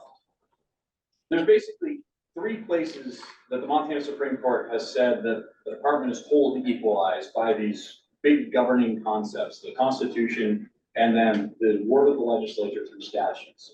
15.7.112, 15.9.101, excuse me, as well as the aforementioned Article 8, Section 3 of the Constitution. And there's a case, Ostergen, with a wonderful quote from the Montana Supreme Court. The combined effect of Article 8, Section 3 of the Constitution, Sections 15.7.112 and 15.9.101 requires standardized appraisal methods throughout the state with the ultimate goal that the valuation of taxable property be equalized among the various counties in the state and among individual taxpayers. So basically, we take that, and the Montana Supreme Court has said that the Department of Revenue has to use standardized appraisal methods in order to assure and ensure that taxable property values have been equalized. And without sounding too flippant or cursory, as long as that's done, then equalization has been achieved. I'll pick on our chairman and the director. He had DOR PPL way back in the day, and that was something there where lots of equalization questions came up there. And at the end of the day, the Montana Supreme Court, in determining that the department had equalized values, came up with a very simple thing. The DOR utilized the same methodology and approach in appraising the Montana taxable properties owned by PPL and these 2 other entities that were there. Basically, they said that as long as you're doing that, you've equalized. So if equalization gets challenged in Montana, how does that get tested by a court? Well, we have Department of Revenue versus State Tax Appeal Board. It's a case from 1980. And there they adopted an Iowa Supreme Court case and the Maxwell test. It is a 6-factor test. And I'll just rip through these real quick. I'll paraphrase the 6th one because it's kind of long and confusing, but the first factor that has to be proved to show that there is an equalization challenge or that equalization hasn't occurred is that there are other similar properties within a reasonable area. So 2 houses in the same town might do that. 2 houses in different counties, maybe not. The amounts of assessments on those properties, the actual values of those properties, the actual value of the subject property, so the person who's claiming I own this property and it wasn't equalized, the assessment complained of, and then the 6th one, which is a mouthful. By comparison, the subject property is assessed at a higher portion of its actual value than the ratio existing between the assessed and actual values of the similar properties. $5 if anybody can paraphrase that, shorter than that. It is a very complex thing. The best way I can think of that is if you have somebody who has 15.8.111, which says that all property has to be assessed at 100% of market value. You have a person with a house that's assessed at 120%. Person B is assessed at 100 or 85%. And there are some other states and other jurisdictions outside of Montana that will assess property at something other than 100%. We see it with the class 3 and the class 10, so the agricultural and forest lands, that is assessed at a productive value, not 100% of market value. Other places will have multifamily housing might be assessed at 80% of market value. And those are other states or other local jurisdictions that make those determinations based on their own local pursuits. Here we have 15.8.111 that says, unless otherwise provided, which is class 3 and class 10, everything's at 100%. Now there's also a case, and this is the last part about equalization that I wanted to touch on. And this is from the Albright decision, which is another Montana Supreme Court case. And it's just an important point to remember. The department's, and I'll read this quote, the department's method of assessing property and estimating market values is by no means perfect and will occasionally miss the mark when it comes to the Constitution's goals of equalizing property valuation. However, perfection in this field, for all practical purposes, is unattainable due to the logistical and historical preference for a market-based model and the occasional lack of market cap. The reason why I'm ending with that is that everything is done here. Everybody in PAD, everybody within the department, we all work towards that goal. Everything is done at 100% of market value. The Supreme Court has recognized that there are slight disparities that can occur, and there's actually even some case law that suggests that small differences do not rise to an equalization or even equal protection dispute or problem, because we also have 15.7.111, another statute, which says we reassess property. Everything in Montana, for the most part, is 2 years or less and more. And so as long as there's that opportunity to correct this, the recognition that there can be small disparities can be fixed, and short-term differences do not rise to the level of a constitutional violation if they're small enough. Obviously, if they're big enough disparities, then yes, there is something. So moving on to equal protection. This is Article 2, Section 4 of the Montana Constitution. It also applies to property taxation. It's a little bit different because it essentially just requires that similarly situated taxpayers and entities are treated in the same manner. So in the area of taxation, the legislature is required to have a rational basis for treating similarly situated individuals and entities differently. So what's a rational basis? This is kind of getting into some, constitutional law 101. It's a legitimate state interest with a rational connection between the law's means and goals. So really high level, what does that look like? Different classes of property.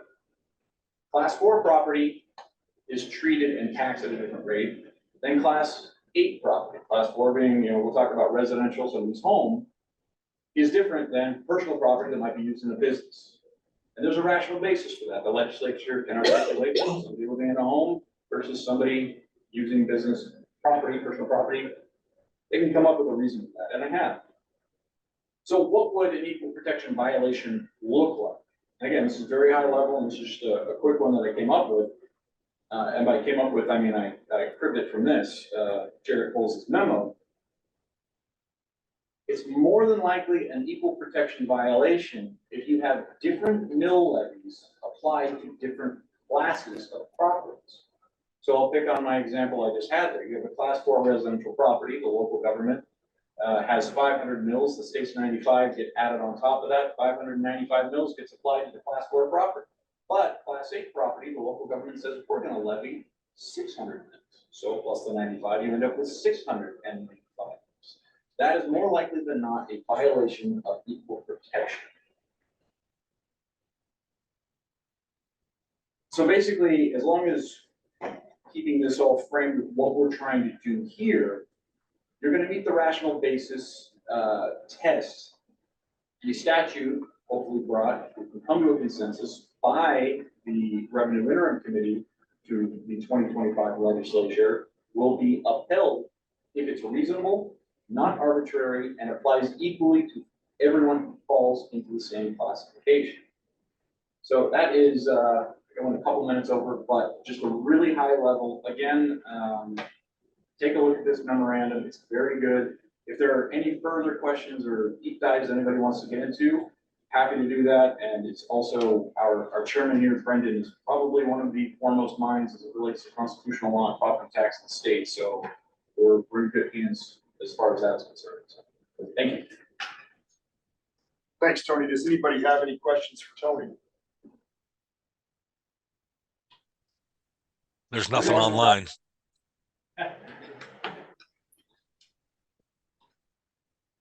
Well, that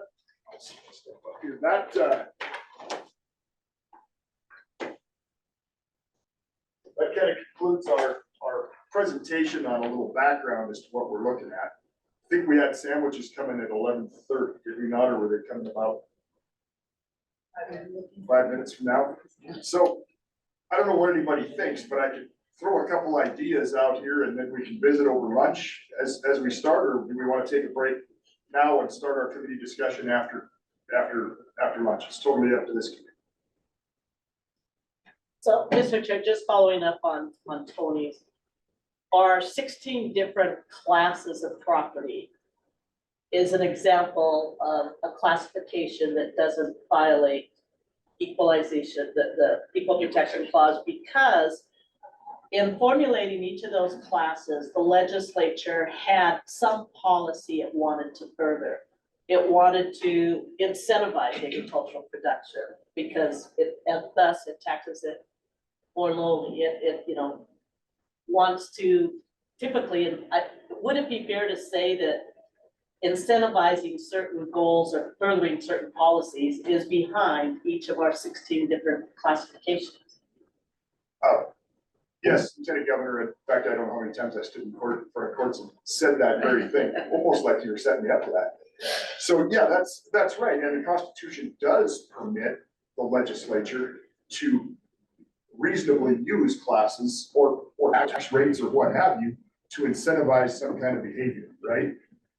Agricultural valuation methodology is one of them, right? Most of us that own a ranch now wouldn't be able to pay the property taxes if we were assessed on what I could sell that place for. Instead, the legislature reasonably said, hey, we want to keep farmers farming.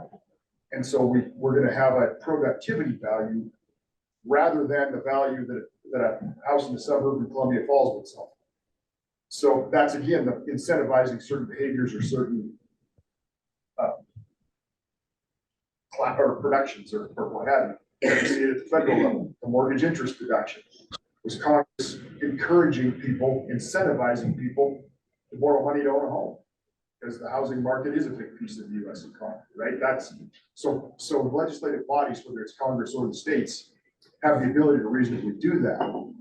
Now, something Tony sort of touched on but didn't hit very hard is equal protection also means people are entitled to equal protection with the laws.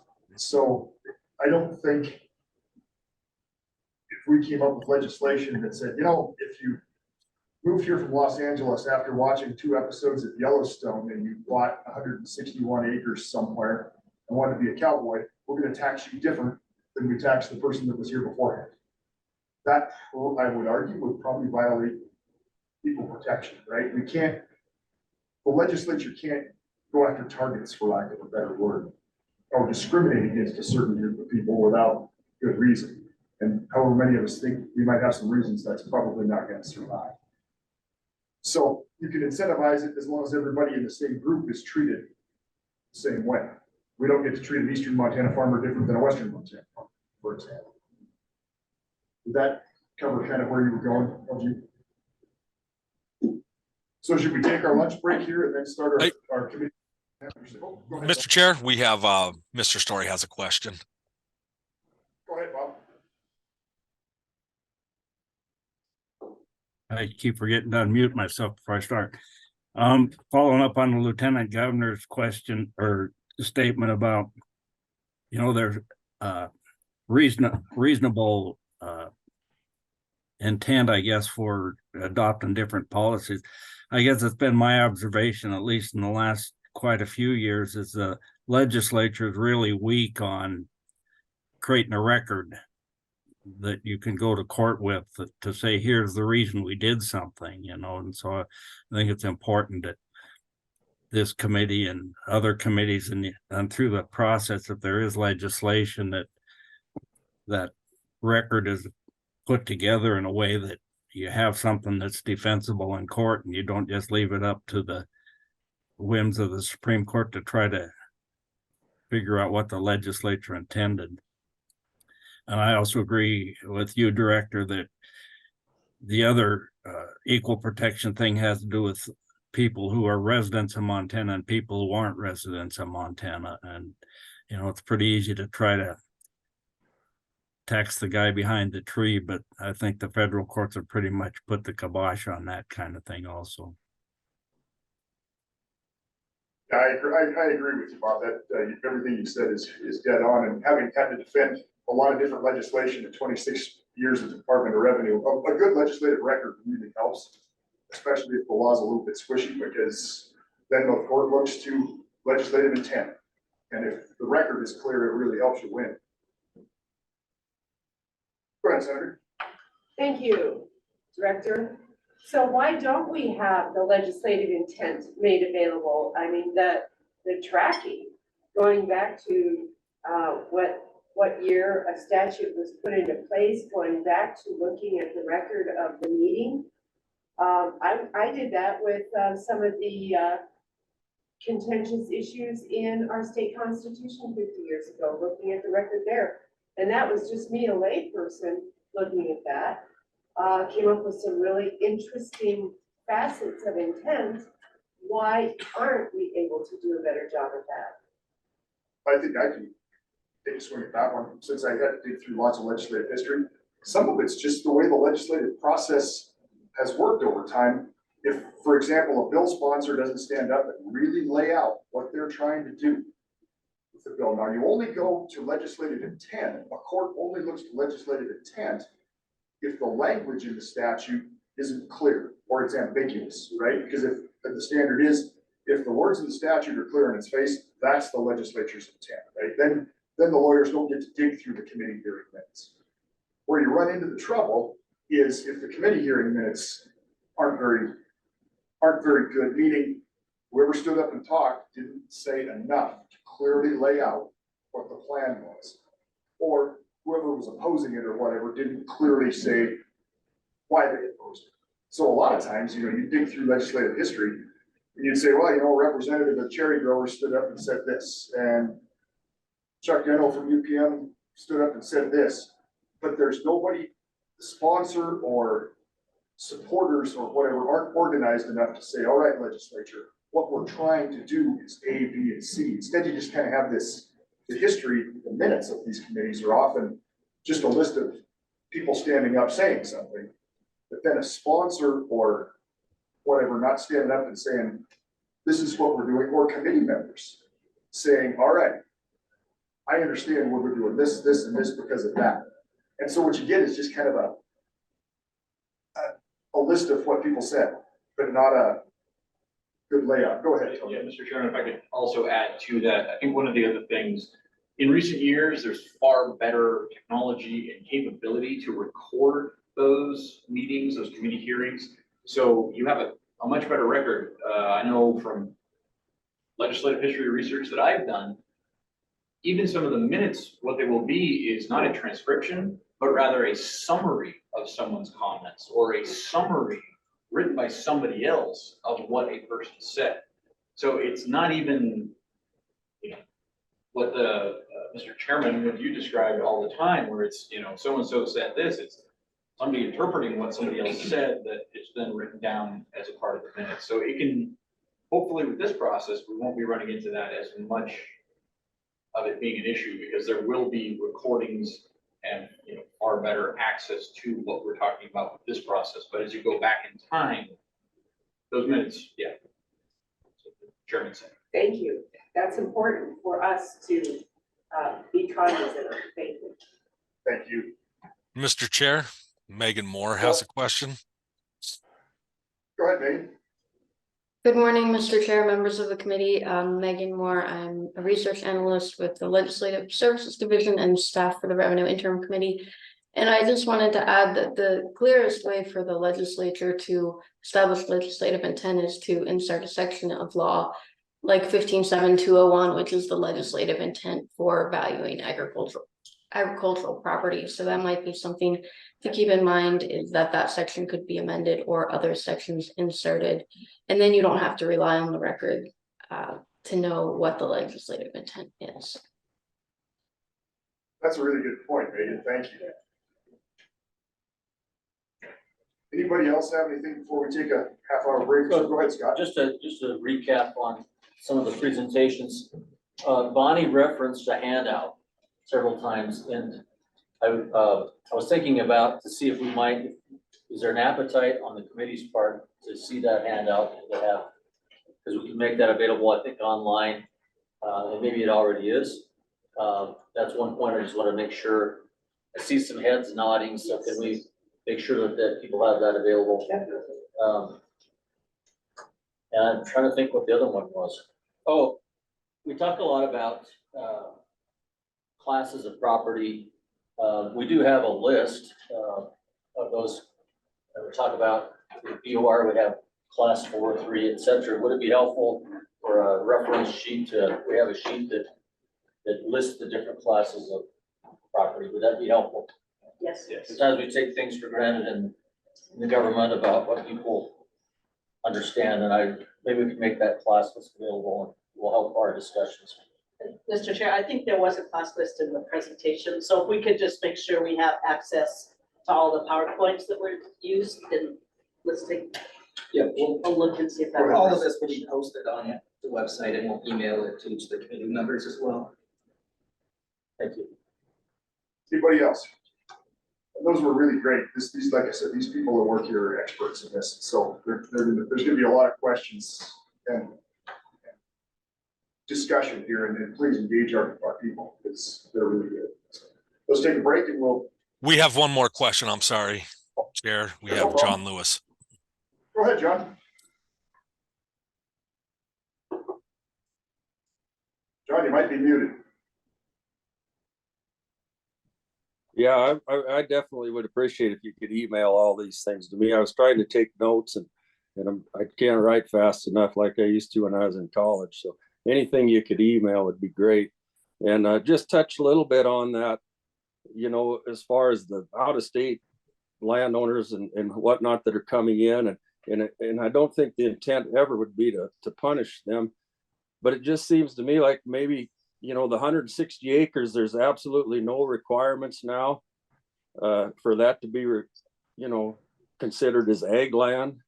And it just seems to me like there's probably there should be somehow some kind of a requirement to show that land is being productive. You know, not only the 20 to 159 acres needs to show productivity, but I think to be classified as ag land, any of the land should have a requirement to prove productivity. John, that's a well put point. You're the first owner of a spot in the parking garage here for ideas. So we put that on the board here on that, because that's, you know, kind of the next step in this process after we identify whatever the problem might be is how do we identify what the solutions are? And that looks like a step toward a solution there. So let's put that in the, we're not gonna forget this and come back to it. Does that work for you? You bet. I didn't mean to get ahead of things. It's just been on my mind, so I No, appreciate you're it. not ahead. That's why we have this deal set up here, so when people do have an idea that we don't flake out on it later, so. We'll address that as the committee moves along. Thank you. Thank you. Anybody else? I'm gonna say going once. Going twice. Chuck, almost said something. No? All right, we're gonna take a, what, half-hour break? Does that work for everybody? Yeah. So why don't we start back up at 12:30 for you guys that are online? So you get 35 minutes, not 30. So we'll see everybody at 12:30. Thanks, everybody. Yeah. So will Bill pause the? We'll let everybody get situated. Is everybody here from the online crew?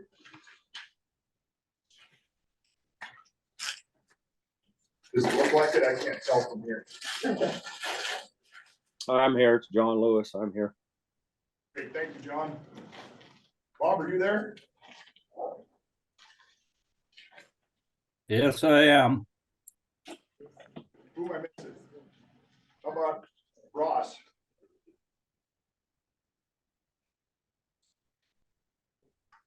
No, Ross? Representative Thing. How about Representative Thane? I am here. Thank you. Brian? I'm here. Brian? We got John, we got Bob. All we're missing is Ross. Well, Ross will have to catch up, but he's gonna know what's going on here anyway. Everybody else is here. So now we're entering the phase of committee discussion on this thing.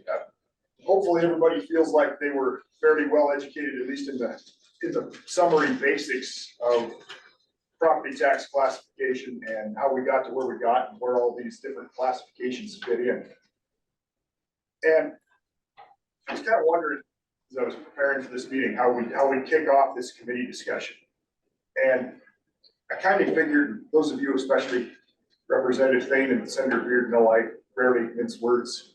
So I might as well just start this thing out while we're sitting here. During the last legislative session, there were a number of different bills introduced by various legislators addressing a perceived problem, and it possibly is a problem. That's what we're here to look into. And that was change in Montana as it pertains to larger tracts of land. And the taxation of tracts of land between 20 and 160 acres. But most of these bills were aimed at saying, hey, to paraphrase it, if you're not really an ag, you probably shouldn't get an ag exemption or an ag classification. And I'm paraphrasing that. Those are my words, not anybody's bill. But that's how I read it. And I think that's a fair representation. The problem with a lot of those bills was, if any of them had been signed off on, or most of them, there was going to be some pretty serious collateral damage to real agricultural operators or other class of property owners. And all of those bills did not make it through the legislature. But that was the issue. Those were the bills. And another one was looking at the 20 to 160 acre issue, and it didn't grow legs either. What all those things pointed out was there is clearly something going on in Montana that we need to look into, which is how do we address the classification of larger tracts of property? It goes without saying that there are some agendas that are specifically targeting certain groups or individuals. We had a constitutional conversation about that makes that pretty difficult. And I personally, as a government employee, should not be in the business of specifically targeting anybody anywhere. So that's where I'm going to start this conversation. Is our committee discussion is, let me bring it up. We started this committee because there were bills brought that were to address a perceived problem. Now let's talk about what that problem might be. And I'm going to open the floor and I'm going to stand here and we'll work through it. Is that a fair way to do that? If somebody's got a better idea, I'm all ears. Going once. All right, it's done. That's all. So we're gonna throw the door open and just talk about it. And what is the problem? Is it perceived? Is it real? Or are there more than one problem? I don't know. Somebody tell me. There's Chuck. Thanks, Mr. Chairman. What I heard last session on a few of those bills was the concern that property was being bought up and taken out of production. And I don't see that. And I don't see that we have a good way of assessing if that's actually even happening. With the exception of nonprofits buying up ag property with the mission of taking it out of production. But as far as private individuals moving into the state, buying up ag property, what I see is mostly it's being kept in production. It's either leased out or it's or they keep the operation going. I'm sure there's exceptions to that. But I guess my question to you is would we, if we think that is happening and it's a problem, would we even have any way of quantifying what properties are being taken out of production? So that's a great question. And you know, there were a few statements in there too that it's great to get to know what you're seeing on the ground. We, as the Department of Revenue, currently in the existing structure, have a pretty tough time. Well, A, statute says it's over 160, it is ag. B, we don't have an existing means of going out and deciding whether or not you're a real cowboy or not on that 162 acres you bought. So we don't have anything quantified at the moment for a couple of reasons. One, statute really didn't create a requirement for us to go do that. And two, we don't have the horsepower to go do that in the first place with our current agency personnel. Did I answer your question? I guess the part of the question would be, how would you even make that assessment on whether a ranch is in production or not? I guess maybe that's something we can find legislatively, but it seems pretty difficult. And I will agree with you. In fact, some of these legislators heard me say the Department of Revenue on my watch is not going to be deciding who's a real cowboy or not. I don't think we can do it. And now maybe this committee's here can say, well, yeah, maybe you can think of this, and I'm all ears. But I certainly don't want myself or my people making some kind of determination as to whether or not you're a recreational cowboy or real, as a 160 plus landowner. I don't know how to make that determination. Maybe that might be why this committee, that might be a problem this committee's addressing. Somebody might have a better idea than that. Senator Beard? Mr. Chair, I think one of the starting points that we could potentially look at would be to try to come up with a definition of what we consider as non-classified ag property, what it is or what it is not, so we can kind of get an idea as to whether or not there really is a problem. When you said non-classified, Senator, do you mean non-qual? Non-qualified, yes. So what is one of the things we are, and this is maybe a parking garage, or should we write this down on maybe that? Do we need to better define or change the definition of non-qualified agricultural property? Is that a fair way to put that? Yes, and Mr. Chair, to define it is going to be difficult, so maybe we start at what is not considered non-qualified. Sounds like a double negative. Is not non-qualified, yeah. Right. That might be a good place to start. Or Cindy, go ahead. Or, Mr. Chairman, thank you. And Senator Beard, maybe a better place to start would be a definition of what is agriculture, as opposed to what is not agriculture, because we have a familiarity of all of the commodities and practices that exist in the state of Montana and in the realm of agriculture. You've got a wealth of people at the table who've been involved in some way, and I think that might be a good effort. And the one thing that we have to be careful about is how we craft the reporting requirements. You know, whose responsibility is it, or is there a credible equitable way to identify agriculture without saying, Department of Revenue, go out and count noses, you know? Mr. Chair, I think that's an excellent viewpoint, because the resources that the Department of Revenue brings to the table with Bonnie Hamilton and Robin Roode is that it would be pretty easy to bullet list what constitutes ag property. And then we could also look at, you know, even the 2021 legislature to look at some of the intent and discussion as to what is not qualified and the double negative. Oh, okay, yeah, I can't see it from here. So, Bob, go ahead. Did you say Ross? Ross was up first. Okay. Yeah, you know, I think some of this goes back to intent. You know, what is the intent of classifying ag land? I mean, why give some sort of tax break to agricultural production, right? I mean, I'm just saying that because it seems obvious to me, because you're trying to support an industry that has national security implications, right? I mean, as a nation and as a state, ag is very important. So we want to try to provide an environment where somebody can be engaged in ag production at whatever level.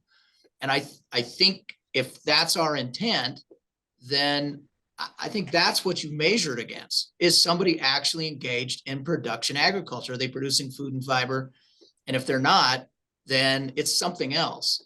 And so, you know, the 160 acre plus is one of those areas that to me, I struggle with, because we certainly have seen hundreds of thousands of acres bought up in our county by, you know, big property owners, nothing against them in particular, but we have a lot less cows on the ground because of it. And the intent, you know, the idea is that if you maintain a strong agricultural economy, that you make up for that reduction in taxation through that economy itself. So when you start reducing livestock and grain and hay, whatever production they're doing, it has an impact on your economy. And so to me, I do think there's a problem. I don't look at it and say, oh, geez, we haven't seen the problem. I think we have seen the problem. And, you know, I realize this is a difficult needle to thread. And Director Beatty and I've talked about this, I don't know, for a number of years now. You know, and I realize it's a tough call, and maybe it's not possible, right? Maybe it's something we're not able to come up with a formula that's doable. I don't want it to be something onerous for people that are actually engaged. And I don't want my neighbor there, John, to have to go through some ridiculous hoop jumping to prove that he's, you know, actually producing food and fiber. But I also feel like the guys that are buying up the property that he or his kids or neighbors would like to utilize to run cattle or raise crops, you know, and then taking it mostly out of production is the issue. So I guess I disagree that we can't see a problem, because I see the problem. Well, Ross, thank you. And I'm gonna try to paraphrase you and make sure we get this on the board. And I'm gonna ask you a couple more questions here. We've heard Ross say he sees a problem. And that's why we have this group, right? This group is a diverse group across a whole bunch of things to see what the problem is. And just because one person doesn't see a problem doesn't mean another guy can't. So that's the great thing about this, is that's why we have the diverse crowd we have. Ross, now I'm gonna dig into this, just because you and I have known each other for how long? Ross is married to my cousin. I've known Ross since he was a college kid, so. I'm a lot older than Ross. I just don't have any gray in my beard. Yeah, you're so much younger. Is it APR that's the problem? Is it the rich guys up the creek from me that's the problem? Is it both? What is it? What do you see? Well, I think it's both, you know, and here again, I'm not opposed to whether it's the APR or the rich guys up the creek. If they're engaged in production, then it's ag land. I have no qualms with that. I don't think you go after them because of a status or you know, their incorporation status. I don't necessarily see that as being the answer.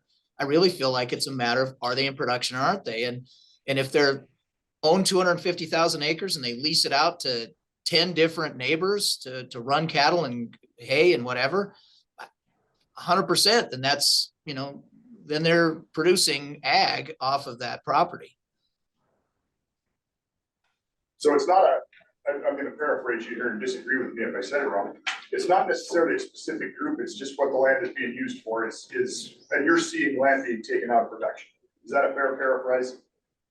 Absolutely. I mean, and I realize, you know, we've had, I personally, I mean, as a county and so on, and we've had some head-to-heads with the APR as a specific organization.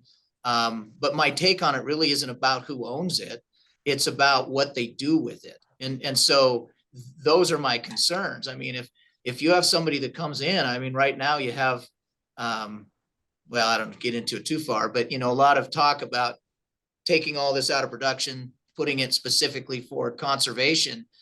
And yet this classification would allow people to just shut it down and not do anything with it and still get an ag classification. And I just feel like that's inappropriate. You know, it's here again, it goes back to the economy. If we take productive land out of production and it impacts our economy, we're still having to provide services and infrastructure and all that for this, for the, you know, you know, for your county or whatever political subdivision you're in. And so that burden falls on everybody else. And when I realize there's a lot to why residential now is taken over as the main payer of taxes, but you know, mostly because there's a lot more houses. However, you know, it's not like if we change this classification that the county or the schools are going to get more money. It just spreads the burden differently.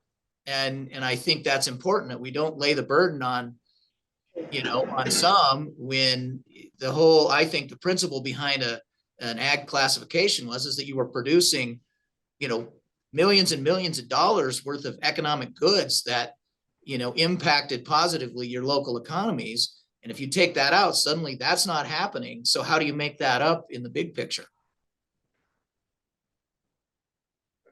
That's really well said, Rusty. And just in case there's any doubt, I personally agree with Ross. I am in the ag business. A number of us here are. And we in the ag business have a privileged tax treatment for a reason, right? And I think somebody talked about it, I believe it was you, Senator, incentivizing a certain thing. Well, we all know that agriculture, I couldn't pay the property taxes on it if it's based on what I could sell the place for, and most of us couldn't.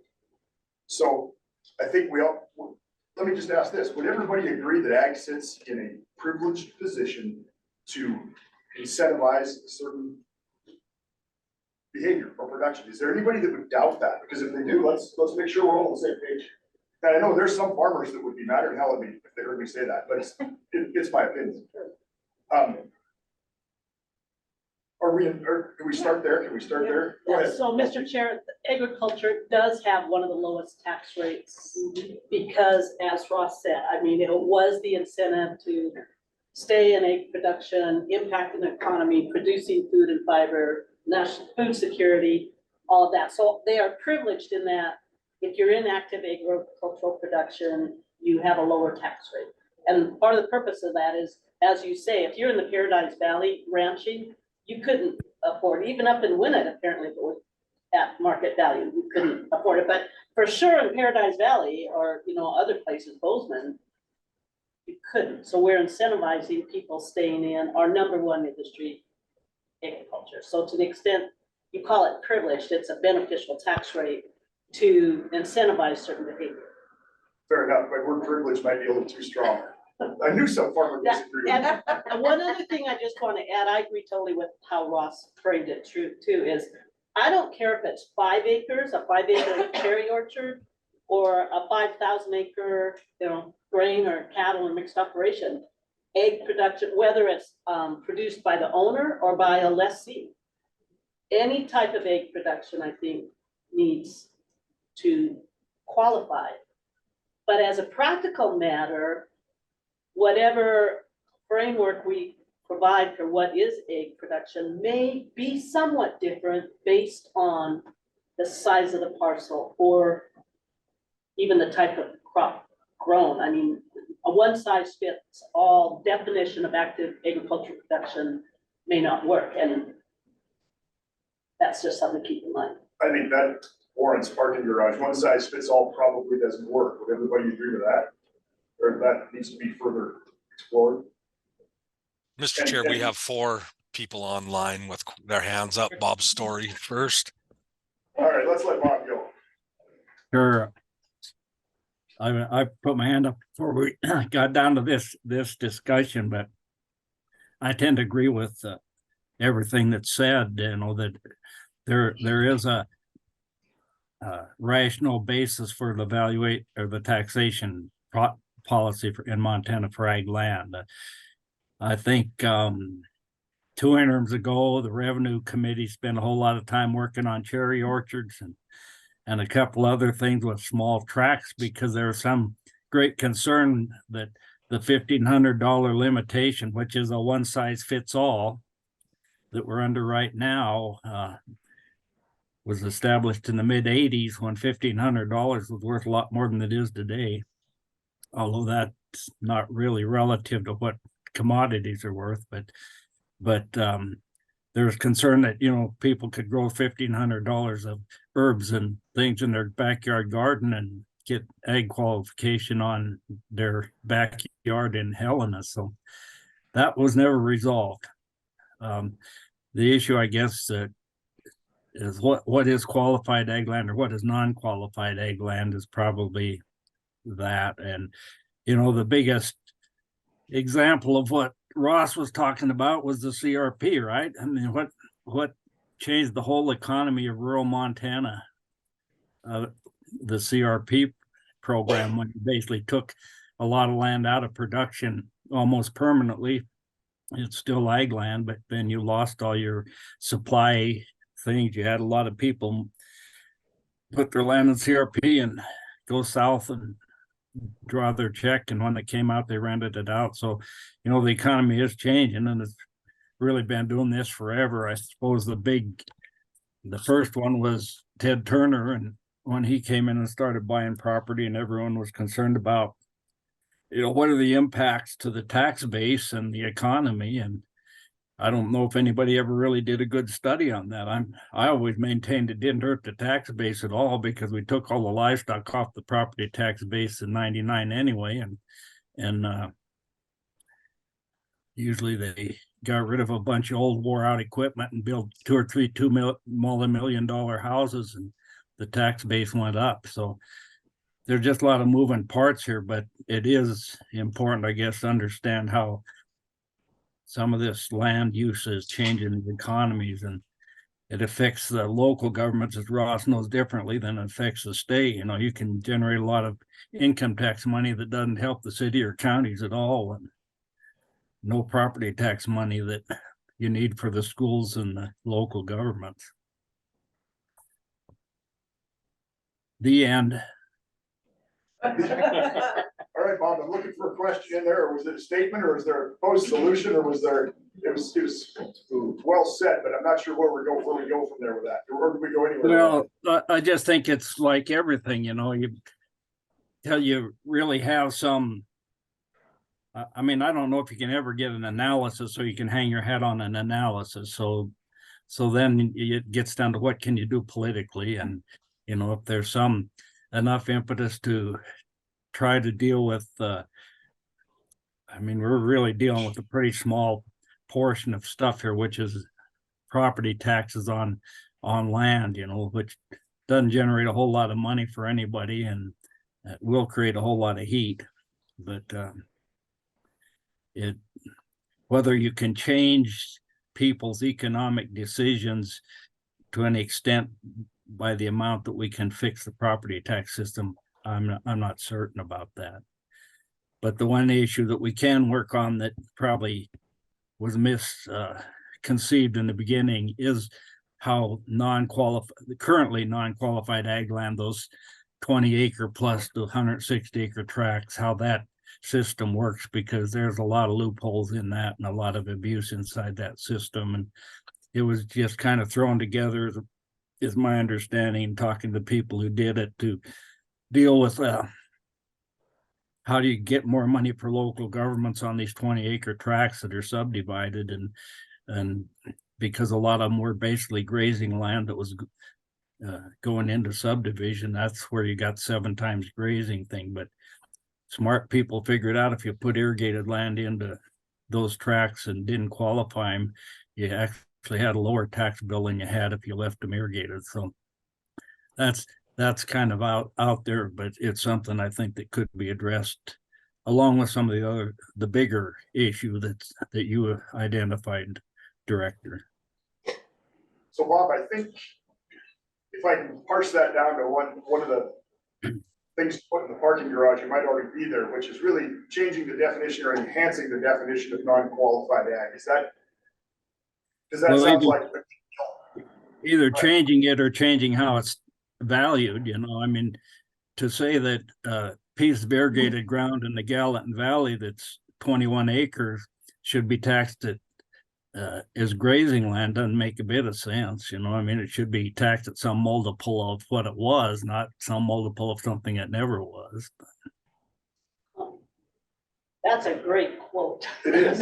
I wish I could say that. You're gonna have to write that down in email. Okay. So, I've got a couple of the guys on the screen first. Is that all right? Yep. John Lewis. Go ahead, John. Yeah, I guess from a rancher's point of view, I certainly appreciate the fact that there's an ag classification and that we're taxed at a different level, because like you said, we absolutely couldn't afford to hang on to this property if we were taxed on a marketable value.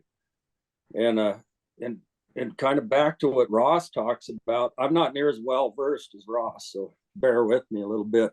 But in his county, there's definitely been a problem as far as land going out of production. And I can say that because personally, we contributed to that problem, I guess. We had sold the ranch in the Snowy Mountains.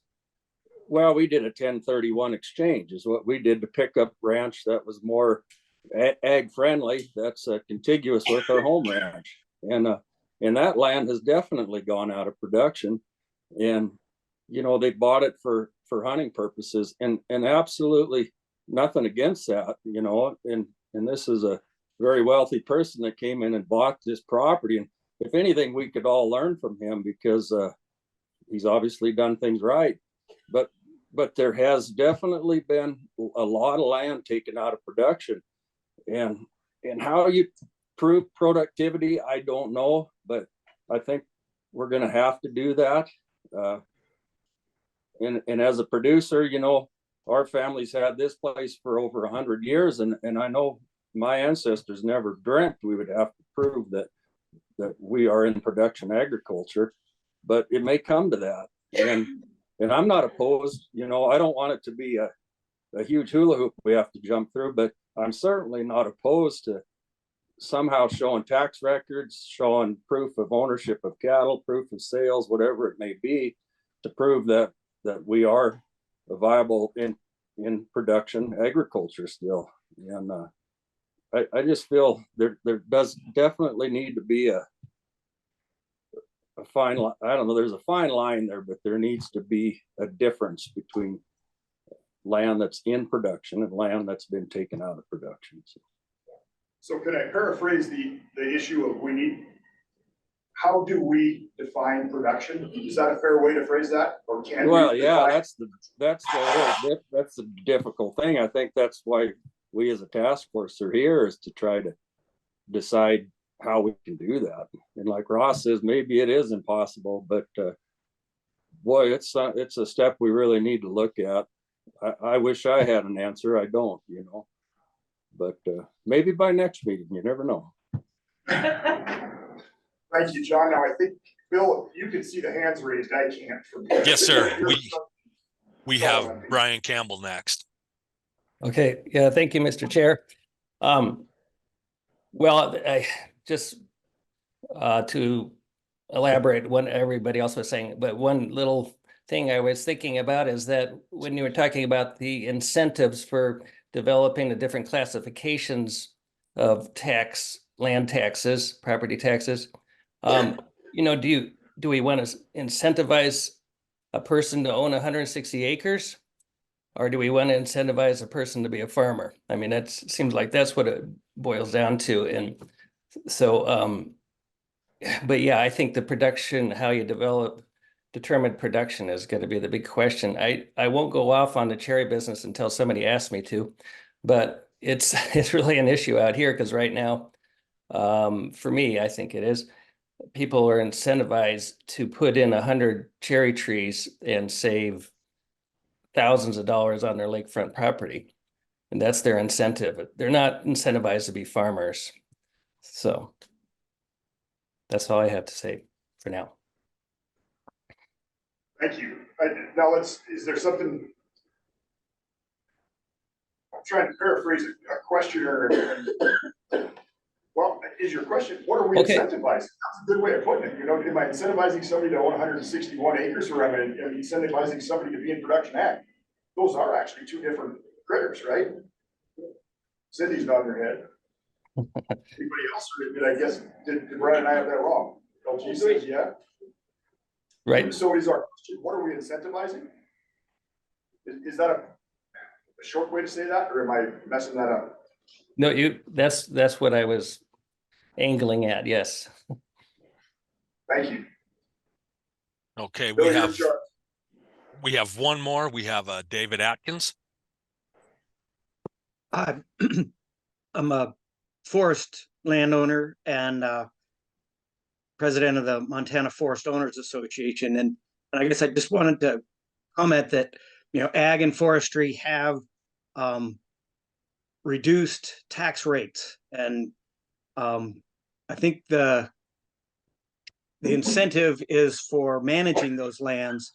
But I think there's other incentives that go along with habitat. Ag and forestry lands provide a lot of habitat for hunting, fishing, for watershed benefits. And so I think there are additional benefits that have been recognized in legislative intent. Because these lands, if they're subdivided into, 5 or 10 20-acre parcels, all of a sudden the road development and the costs associated with that, the impacts on watershed, habitat, fisheries, things are significant. So I just wanted to add that into the picture, that it's not just the production side of it. And I think the production side is important, but there's these other values and benefits and the demand for services that comes from 5 and 10 and 20 100-acre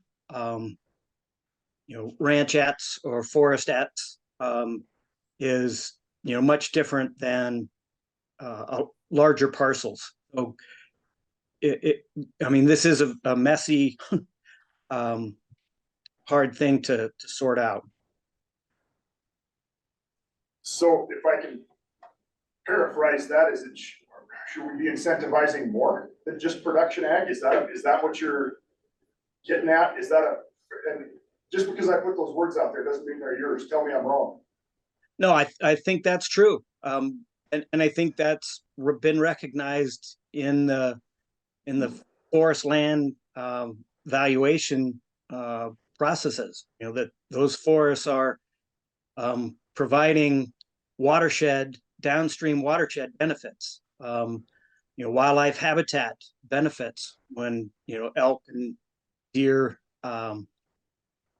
bears, whatever they are. So yeah, there's a production aspect to it, but there are also other landscape values that are part of it as well.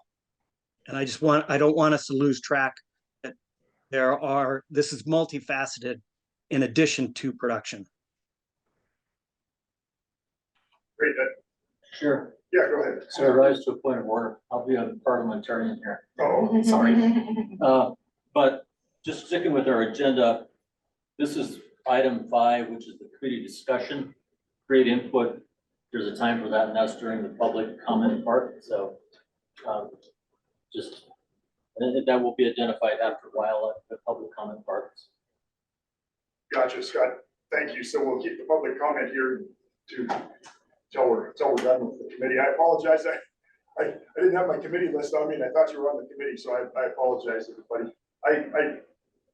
Mr. Chairman, was there ever a definition of what ag property was when the tax code was created? And then was there ever a defined purpose for having ag land? I mean, was it specifically to incentivize production, or was it we only needed 5% of our tax base to come from ag because we had natural resources that offset that? So basically, getting back to like, what was the origin of why ag was created?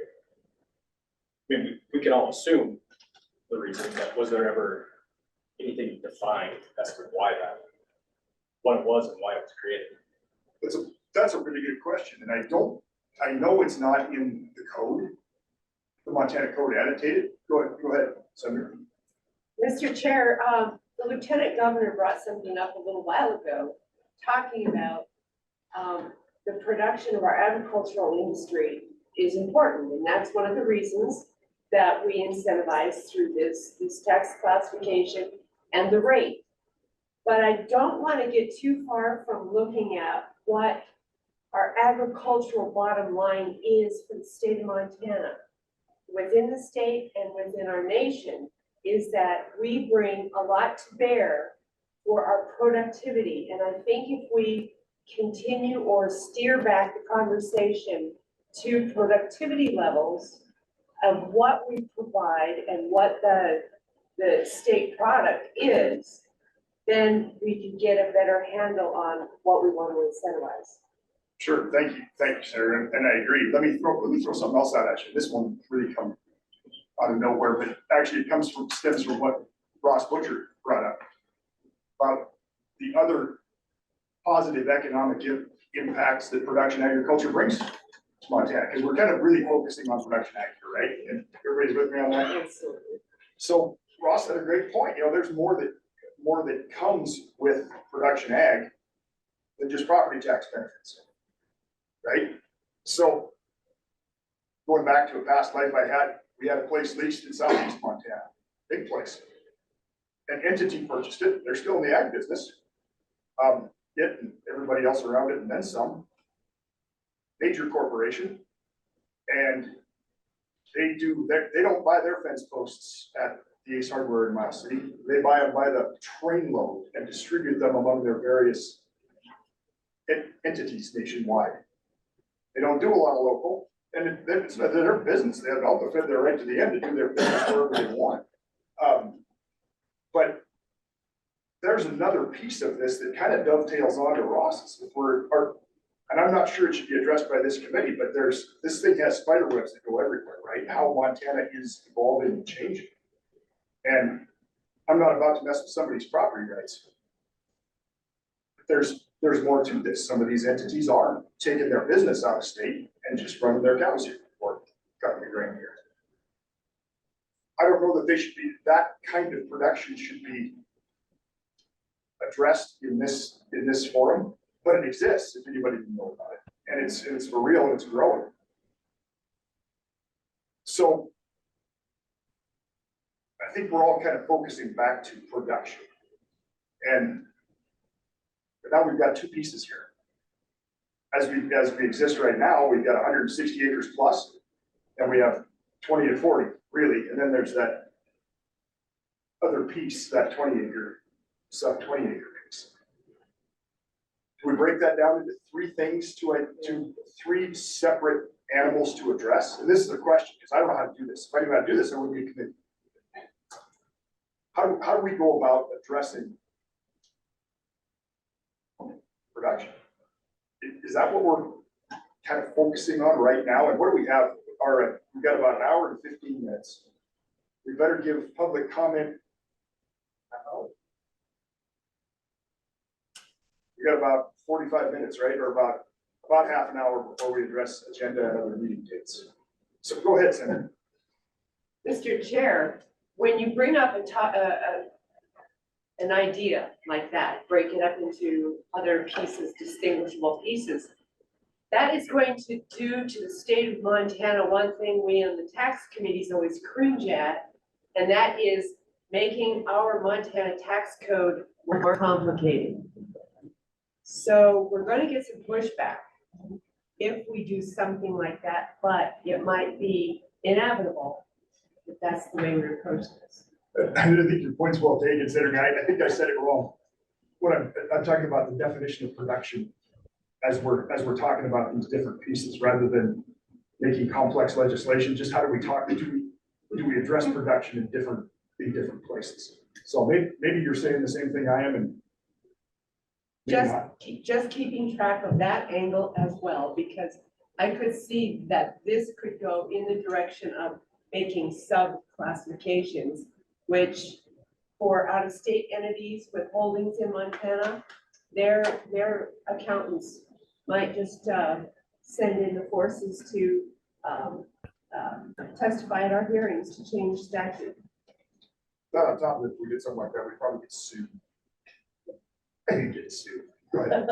Well, doesn't that go back to, we're identifying the problems. One of the problems is, how do we, and can we even identify egg production? And I think a subset of that is, we've already mentioned, is we may have to define it differently based on, perhaps it is size. That's what the statutes do now, whether it's right or wrong, they do. Perhaps it is crop.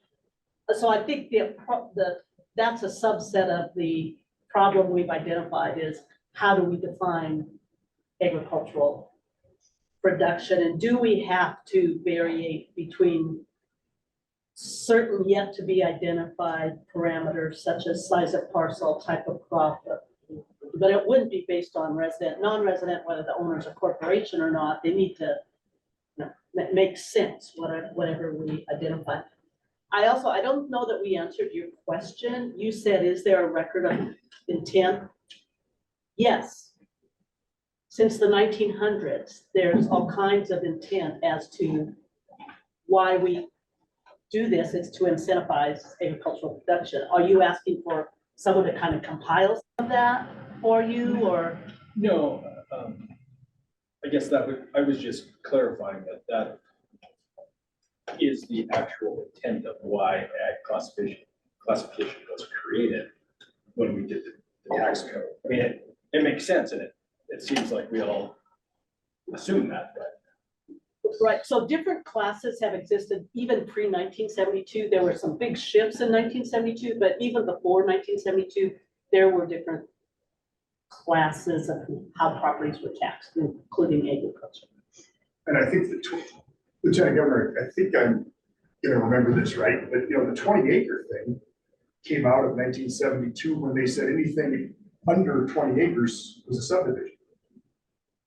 82. Or 82, sorry. And so that's where we get this funky 20-acre thing, because it was just simply based on what was considered a subdivision or not. And that's why in the state of Montana, there's a jillion 20.001 acre tracts, is because they weren't subject to subdivision review. And so I could just go take the farm and I could turn it into a whole bunch of 21-acre tracts without any government intervention. There comes our 20-acre wonkiness, right? Because it seems like a weird number, right? Where'd that come from? Well, it was simply based on what a subdivision was. And that's why we've got these valleys in 28 1-acre parcels. So now subdivision rules are different. We're 40 years past when they did the Subdivision and Plating Act. Maybe our numbers need to be looked at differently, right? Because that's last century. New century, 20 acres may not matter anymore, or does it because they're all still there, right? It isn't like a bunch of those got busted up further, but there's a whole lot of 20-acre tracts out there. I say 20 acre, 20 acre plus. Go ahead, LG, you're gonna. Well, I agree with what you said. The 20 acre to 160 acre, there were different factors and incentives at play in addition to incentivizing agriculture, but incentivizing agriculture was definitely one of the driving factors there. So it's a vision. I think another problem we have to identify is whatever we come up with has to be practical for the farmers, so they don't have to jump through and hoops. Practical for the department to apply and enforce with their staff, or we're gonna have to ask for more. And I think another issue we have to talk about is is it appropriate to do any grandfathering and do some of these changes moving forward versus retroactively as well, which require all existing owners to basically reapply or requalify.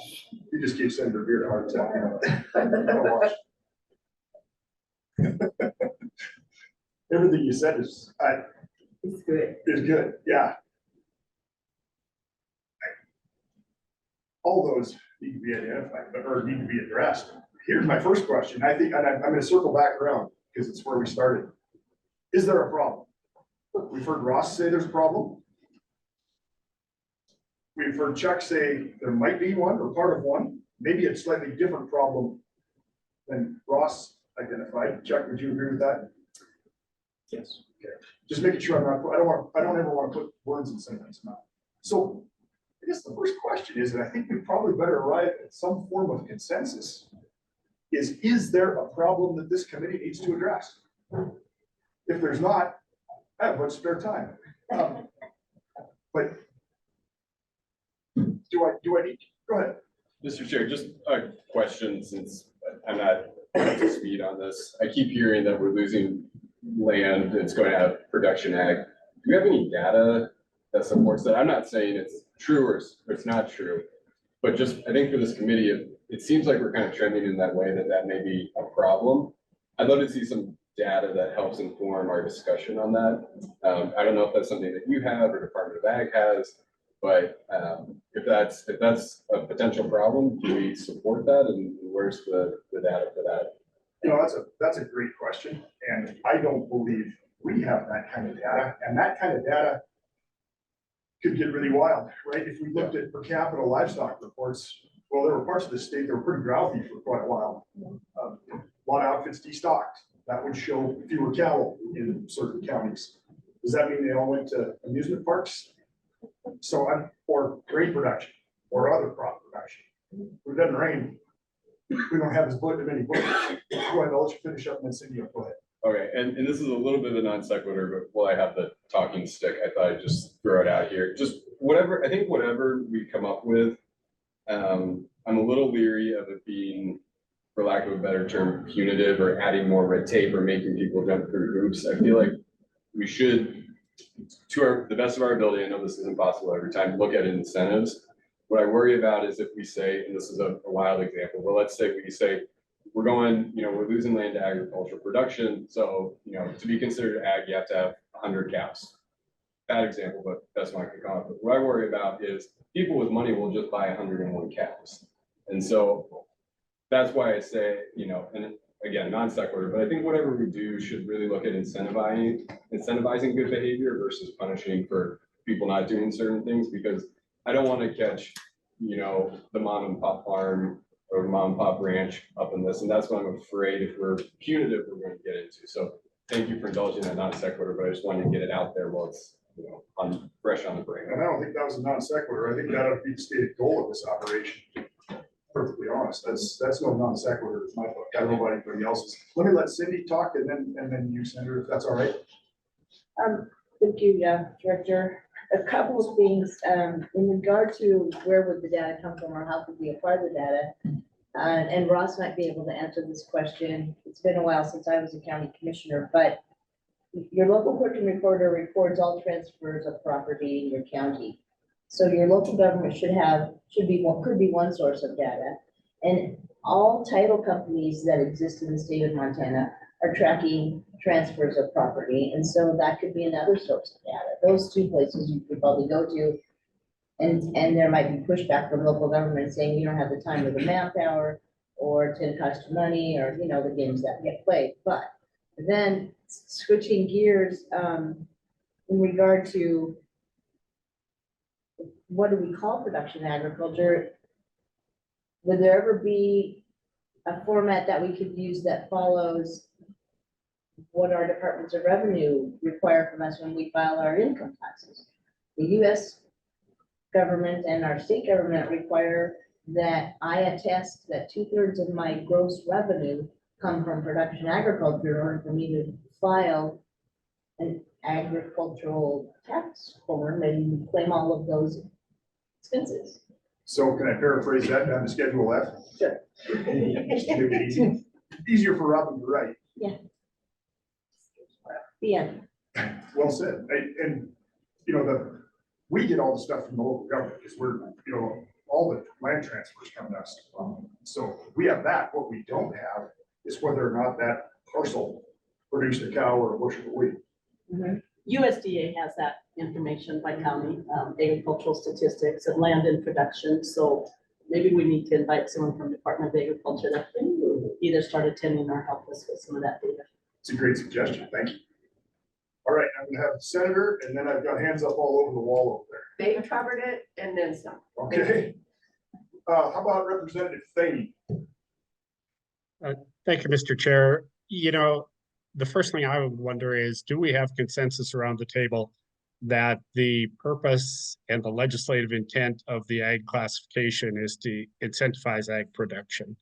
And if in fact we do, then I think there are two fundamental questions to answer. The first being, do we need to apply to do we need to apply the productive standard to all ag property, whether it's qualified or non-qualified? And second of all, as Mr. Story indicated, do we need to consider an update to the $1,500 threshold? And potentially, do we need different thresholds for qualified and for non-qualified ag? Thank you. I'm gonna ask you to repeat that because I think that breaks this outline down just about how I would have expected it to go. And then, so let's start that over and we'll have Robin write it down in an outline form. Are you okay with that, Representative? Yeah, I am.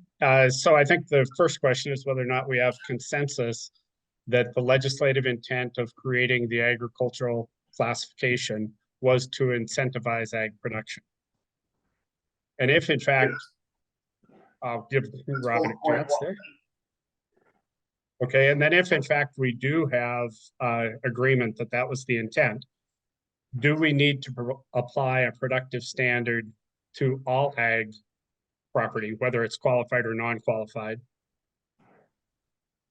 And if in fact we do apply a standard, does it need to be updated? As Mr. Story referenced, it's been $1,500 for an extended period of time. Should there be some kind of inflationary adjustment? And then the final question, would we apply a different productive value or productive standard to the qualified and the non-qualified ag lands? It's a pretty good breakdown, Representative. Thank you. Robert, did you keep up with all that? Yep. So after we answer these couple of questions, we'll start working down that angle, I think, if that works for everybody. Bob, Story, go ahead. Thank you. So I drug out my 2009 statute book, and 15.7.201 is legislative intent value of agricultural property. And so it says, because the market value of many agricultural properties is based upon speculative purchases that do not reflect the productive capability of agricultural land, it is the legislative intent that bona fide agricultural property be classified and assessed at a value that is exclusive of values attributed to urban influences and speculative purposes. Which basically says that the ag valuation is a exemption, really, right? It's exempt from market value, or the value above productive value is exempt from taxation. And then it says agricultural land must be classified according to its use, which is included but not limited to irrigated use, non-irrigated use, and grazing use. So there's about 2 pages of statute that it might be useful to reproduce for the committee or something to look at that pretty much late that, and that's where you get the productive value and the capitalized net income stuff and the 20 acres. And the only other thing I was going to agree with you, Director, is Montana property tax code relative to agricultural land has been driven by subdivision laws since subdivision laws came in. And that's why it was 20 acres at one time. Now it's 160 because the subdivision law says to break anything less than 160, you have to go through subdivision process. So I agree with you on that, that basically the what drives taxation policy in ag land is subdivision laws. Thanks, Bob. And it's great having the class historian here. Are you the one that wrote that statute? I think it was probably written well before my time, at least the bulk of it, but a lot of that was redone. And when did the capitalized net income process come about? In the early 90s, I think. Senator Beard had a comment. or a question. What number again on that statute, that code? 157201. Thank you, Mr. Chair. Thank you, Senator, and thank you, Bob. That's a great find, and I think having looked back at that quite a while ago, it's probably safe to assume the legislature's intent was to incentivize production agriculture, right? Because if you didn't, nobody in production agriculture was going to be able to be in production agriculture. So I'm going to come back here. Do we have a problem? We got to have consensus that we got a problem before we do anything. Does anybody think there isn't a problem? Going once. All right, going 3 times, done. Apparently we have a problem. That's the first thing this committee's job was to determine, right? Okay. Now that we know we have a problem, is the problem just how we define production agriculture? If we define production agriculture properly, if we solved the problem that we think we have?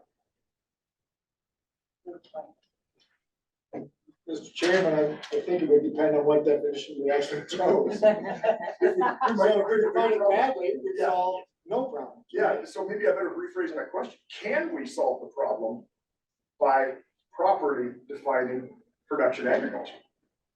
So I'm kind of following Representative Thane's track here, right?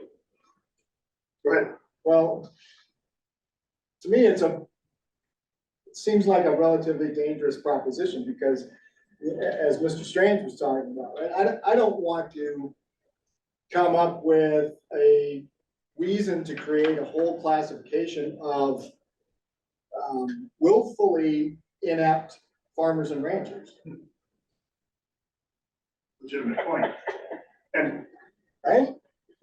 And as you probably all know, all those bills that came out of the last session, they all had huge ones on them like that. They all had big problems, and that's why we're sitting here because of things like that, right? So where do we go from here?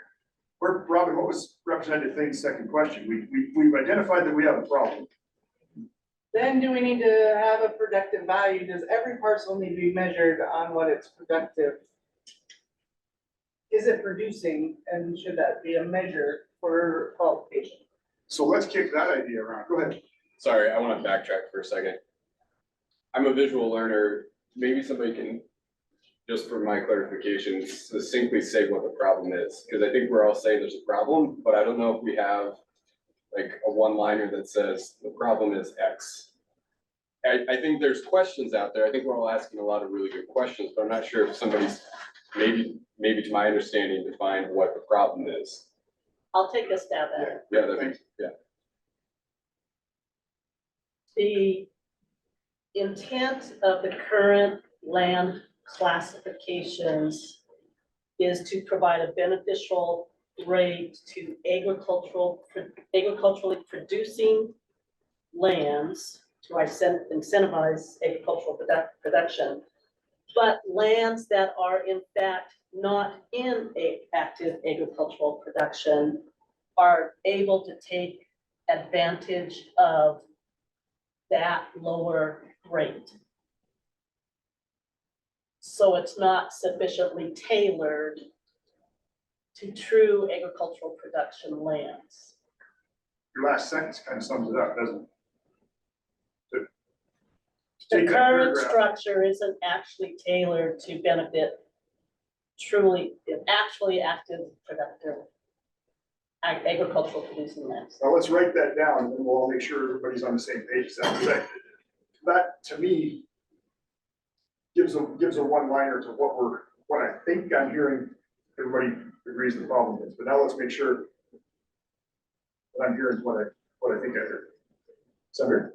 Mr. Chair, I agree with that is the problem. But if we go in and further define and clarify what productive ag land is, how do we address the part that falls off? Second question, right? This is two-pronged at least. It is, yeah, at least.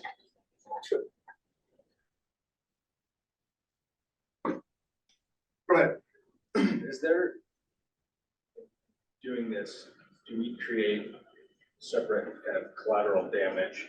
For example, you have an 80-acre parcel of land that's not being used for ag production in the Helena Valley right next to town.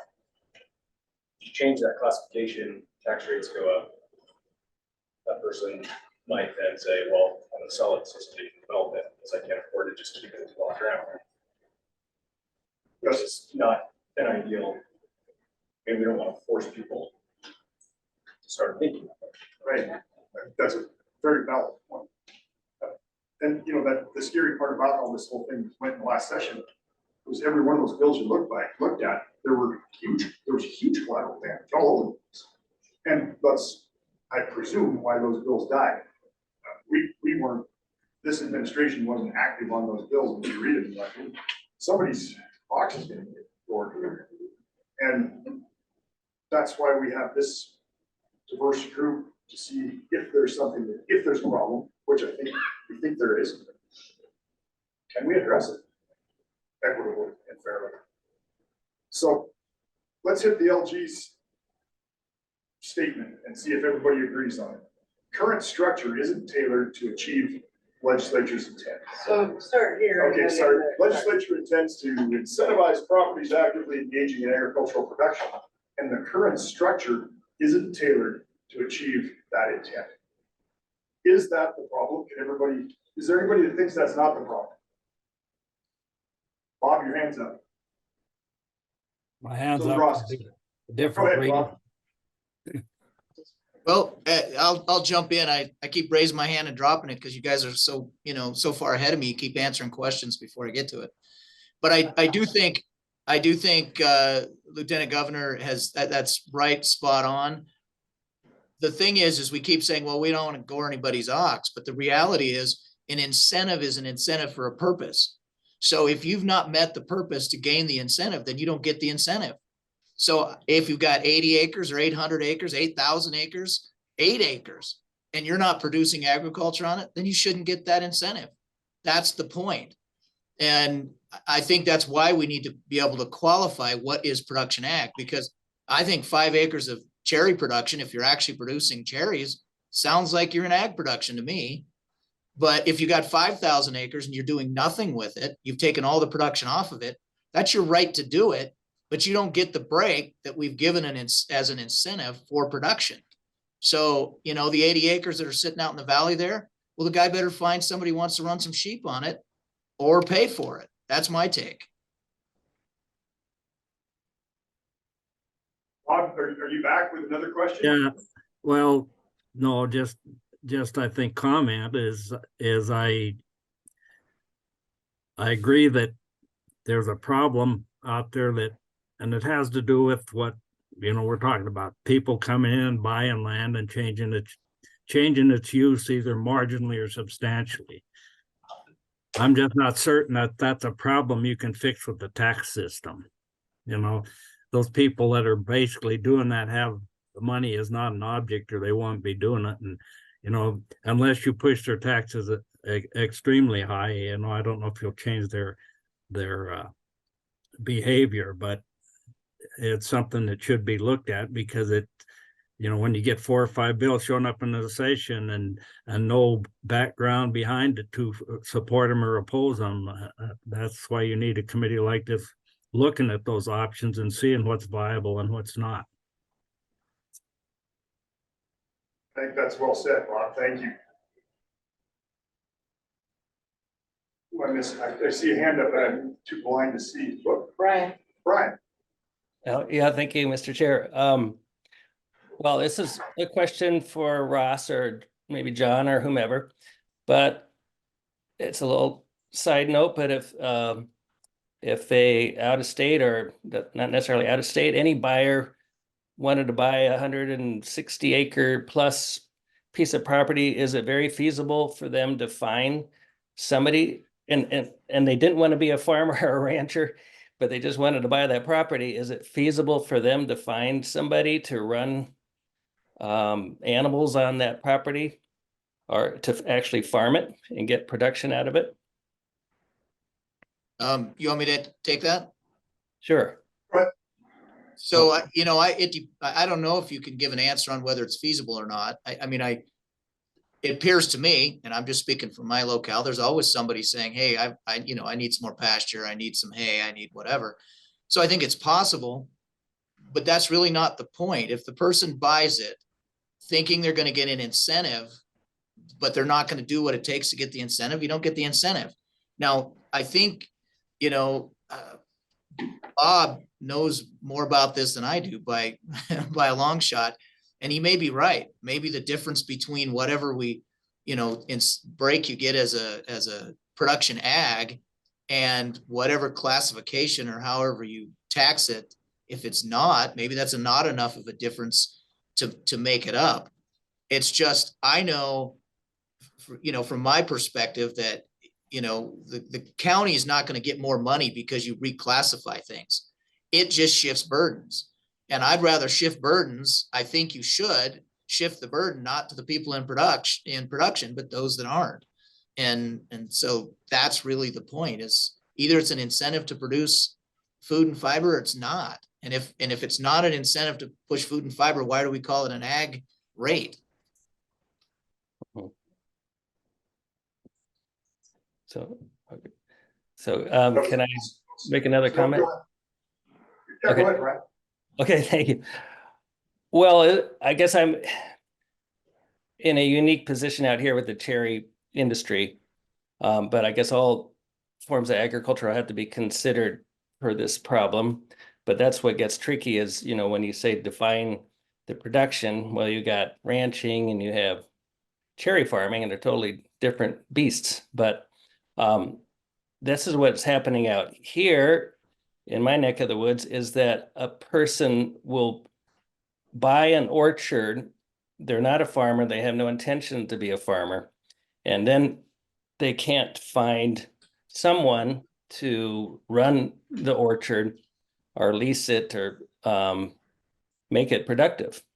And so there's a lot of orchards that aren't properly cared for that reason. But I don't know if they should be able to show production if they're not even farming it, and they can't find somebody to farm it, but they have a farm. But the other part of that scenario too is that people will just put in 100-tree orchard and they instantly get ag status because there's a grace period because the orchard won't start producing for 5 years. So that's a whole nother issue, I'm sure, but it creates a problem because that orchard that they put in 100 trees, they don't have to even think about production for 5 years, and consequently they don't think about maintaining it for 5 years, which is an issue for the serious orchardist next door that is trying to get production. So I guess I'm talking around in circles a little bit, but it's really, I think to say that we define production is probably the only feasible solution I can think of to try to solve the issue. And I do think that $1,500 is too low. Thank you, Brian, and I can honestly say I learned something I for sure didn't know, which is it takes 5 years to grow cherries. I didn't know that. It's always cool to learn something new. So I'm back to still trying to figure out what we're gonna address. We need to we only have a few more minutes here before we go to public comment. And maybe we don't get to what we need to address here. Maybe we break out into, go ahead, LG. Well, I think we could go back to the record of all the comments. I think we have identified a problem. I think we've heard lots of comments about, can we define egg production? How do we do it? Some of the questions I raised about, is it practical for the farmer, for the department? But I think we've identified enough kind of issues that are embedded in what we have to address, that we can frame those out, bring them back to the next meeting, and have the group look at them and refine them, continue to refine the issues so we can start discussing them. That works for me, if that works for everybody else. So we don't need a big consensus on the big issue today. And I'm cool with that, because I'm not sure we're gonna get that nailed down that tight today anyway. Is everybody on board with Lieutenant Governor's suggestion? Well, let's go with that. She's gonna write that down in a sentence that I can remember, right, LG? Bob's got his hand up again. Thanks, Scott. Can the department check what, and I'm sure other states have this problem. Are there other states that have a more defined definition of what an agricultural operation is, that maybe you could look at, as opposed to trying to come up with one ourselves, because they've probably been tested? So I tell you what, Bob, by next meeting, we will have a compilation of a number of different states' definitions of production or production ag. Senator, go ahead. Well, thank you. For example, we have the state of Iowa, corn country, and they have a lot of vineyards that actively produce and sell wines locally. So that would be, a place to look. We'll use Iowa as one of our, and we'll get And hog farming. my gang of researchers here will get a list of different states. And I remember during the session, I looked at Alberta and Saskatchewan. Of course, they had some stuff, nothing really that I looked at in the past really quite fit addressing some of those bills that were out there, but we'll continue that and get something together for the committee by next meeting. Is that all right with everybody? I've been contemplating, is there a way to do this without having to define production agriculture? Because to me, one of the hallmarks of good taxation is simplicity. And any definition we come up with for agriculture, I think is necessarily got to be pretty complicated. And Cindy suggested tying things to the federal tax returns.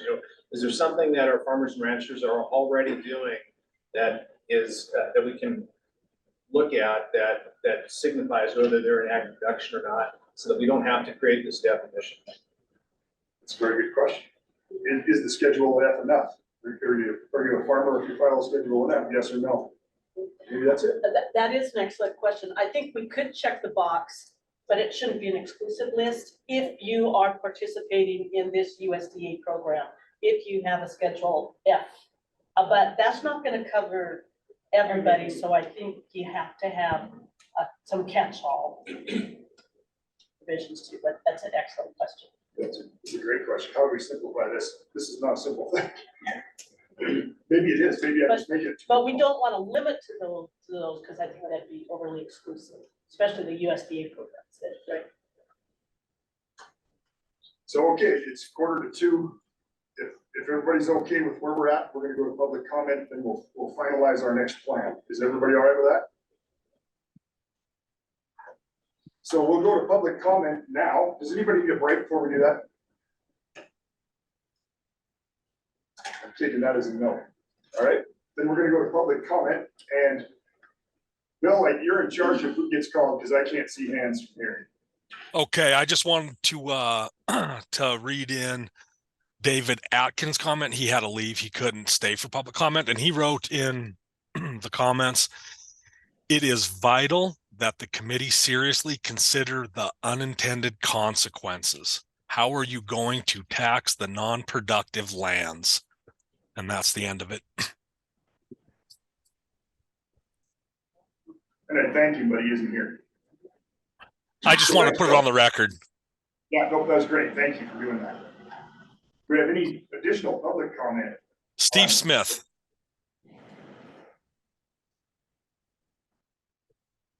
Go ahead, Steve. So I've sat here through the majority, through this entire meeting, and I am a small property owner in the 20 to 160 acre range in Lewistown, Montana, Fergus County. My property has been in ag land, grazing land, since 1990.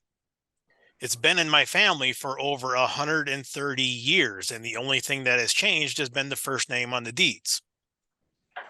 I specifically have issues with how the carrying capacity is determined by the Department of Revenue and the MSU documents. I am involved in ag land production. As I was thawing out stock tanks at -40 this weekend, and the amount of fence posts I replaced all summer long with the cattle that are grazing my property under a lease, I am involved in ag land production. The determination of the AUM calculations that is currently a one-size-fits-all process is flawed when it is applied statewide. I am currently going through an appeal process with Bill and several other people that are on this call to change my property back to grazing land. But if, after several comments of what committee members have said here, if this continues down the direction of the issues that have been identified, what is now stopping me from taking my land out of ag land production and subdividing it further? If I do not have the grazing land status, what's stopping me from turning it into a subdivision? You are now determining how I manage my property and its use. You don't do this for somebody who has 161 acres. I am using my property for ag production for grazing land in a way that is healthy and sustainable. I have a range degree from Montana State University. I have been involved in rangeland management since I graduated. So I say again, in changing my classification, what is my incentive to keep it in grazing land and not subdivide? The only thing that is stopping doing that is my personal feelings and family connection to the property. If you change this $1,500 threshold, that is a change that would also affect my management. What's the average grazing land AUM lease rate for Montana right now? It varies. Around here, 30 acres in AUM is a pretty decent rate. You are making the determination of who is a real cowboy on anybody who has a parcel from 20 to 160 acres. Yes, I think this committee needs to come up with a better definition of non-qualified ag, or what is ag. Yes, the manual and the MSU document doesn't take into account all scenarios of how somebody could produce $1,500 worth of gross annual income on their property. And so there definitely needs to be a better definition of ag production. I am one of the opposite ends of the spectrum of the unintended consequences of the parcels that you guys have been discussing all day long. My family's been on this chunk of ground for over 130 years. I live in the house that my ancestors are born in. I am using my property as production ag. If you remove me from this, what's to keep me in doing that? Thank you. Thank you, Mr. Smith. Are there additional public comments?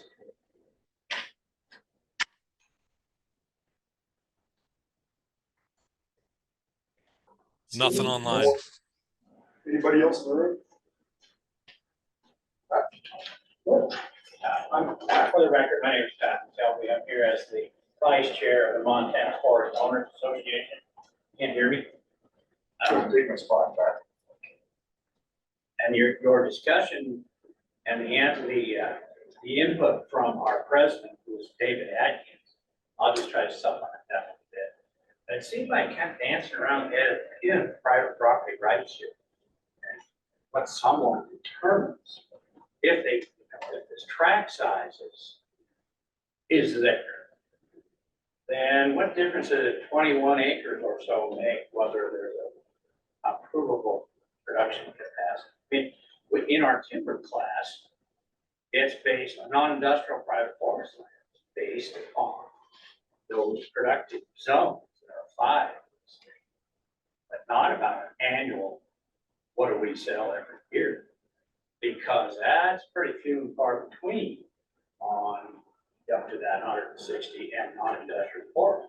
Hard to even find the data of what those annual sales are. I sell firewood, so I do have annual production. I do have that. Others don't.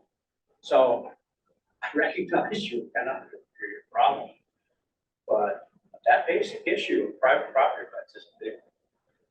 I will go one further than that today, but thank you for the invitation. Thanks, Pat. Bill, got anybody else with a comment? No, sir. Well, should we work toward the next meeting date and an agenda, or do we want to have more discussion? Because that shouldn't take us all that long. So we've got 35 minutes. How do you guys think the committee should most efficiently spend? And since I hate meetings, I'm not opposed to adjourning a meeting early either. I don't want to just have a meeting to run the full length of time just for fun. Go ahead, Senator. Well, I think for this group, we're at a point where we've come up with some good ideas. We should kind of go into a free writing psychological mode and just throw a bunch of ideas out there and parse from that list when we meet next to, have had a chance to digest some of the information that we've exchanged here. And then come back and be able to X off the ones that definitely won't work and try to pick apart the good, the positive aspects from the different ideas and go forward at the next meeting with those. So thank you, Senator. So would it work for you if me and my gang broke all this stuff down into a couple pages of ideas / proposals / whatevers, get those out to the committee, come back in a month, everybody will have had time to think about that stuff and see how we move ahead. Does that work for your suggestion?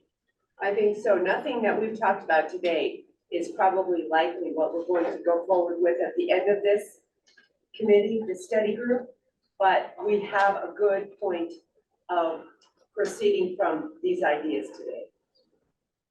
Well, that's what we'll do then. We'll get this broken down into English and on a couple of pieces of paper. Should we set a meeting date today, or should we do that via email? Set a tentative. Set it today. I know my schedule 6 months in advance, so. You're way better than I am. You want to come back in a month? Let's do February 14th. No, we can't do February 14th. How about the 13th or the 15th or the 16th? Okay, let's do the We have- 13th. We have a couple hands raised online, Chair. Robert Story first. Thank you. I would suggest one of the things we need for the next prior to the next gathering and a point of discussion is really what we've talked about a lot today is different ideas of how you define or what the metrics of a bona fide agricultural operation are. And, you know, there's a lot of things, you know, there's been talk about government program compliance or participation and Schedule F and those things. And I think all those need to be brought out so people can think about what's workable and what's not workable there. When you're looking at the next date, when is the governor scheduled a meeting for his property tax group yet? That's the 14th, I believe, isn't it? So what if we did it on the 13th? Some of us are, for example, Okay, should we do it on the 13th? sure. Is everybody okay with that? I'm actually, this Ross, I'm sorry, I'm just jumping in. I'm out. Can we do it towards the end of the week then? Or do you want to do it before his meeting? I'm open like well, probably the 15th, but at least the 16th for sure. Well, let's do the 15th then, if that doesn't interfere with anybody. Does it, Miss City, does that mess you up? Nope, I don't know. That's a very good week for me. Ross, is that okay with you? Yep.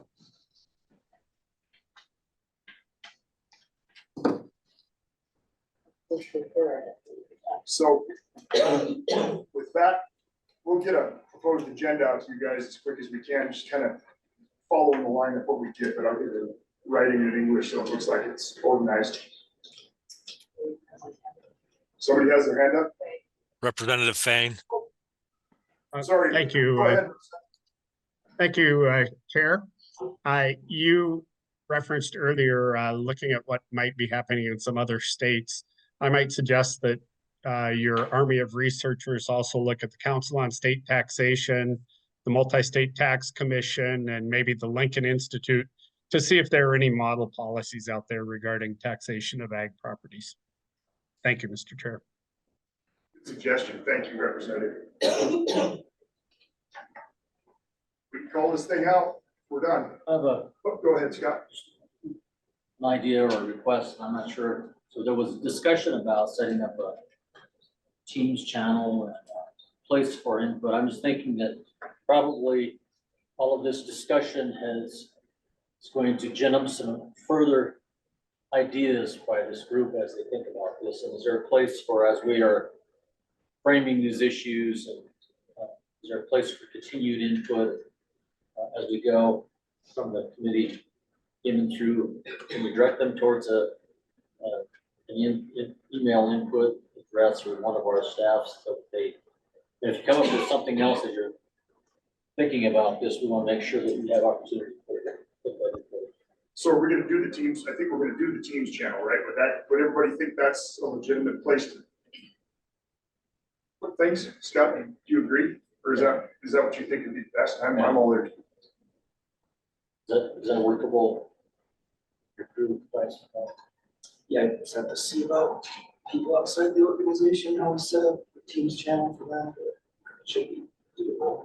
If the Teams channel for some reason doesn't work outside the organization, we'll set up an email clearinghouse number address. Or it's a group email or however is the best way to do that. Rob, do you have an idea? Well, we have one group email going already with the welcome to the event stuff that we keep going, and or we can create an email box specifically that then information can be distributed out. We could do one of those things. Which one of those is easiest? I don't want to make just extra work for your game. What's the easiest way to do it? Probably an email box. Yeah, I think with Teams, we heard yesterday that sometimes it's difficult, not with everybody outside of the organization. It's a different setup for Teams, depending on how you get it. So let's do the email box. We'll do that. Before we call this thing a day, does anybody have anything else they want to bring up? Bob's story online. Bob's got his hand up. Thanks, Bob. Go ahead. Well, I mean, can you just put a spot on your website and put all this, especially the handouts and stuff on there? So we can just, I hate digging stuff out of my email box, but. Yeah, there's already a landing page on our website that has the agenda, and we'll post the recording of the meetings and all of the presentation material out there. And we'll include the link to where that's located in the email we send out. in.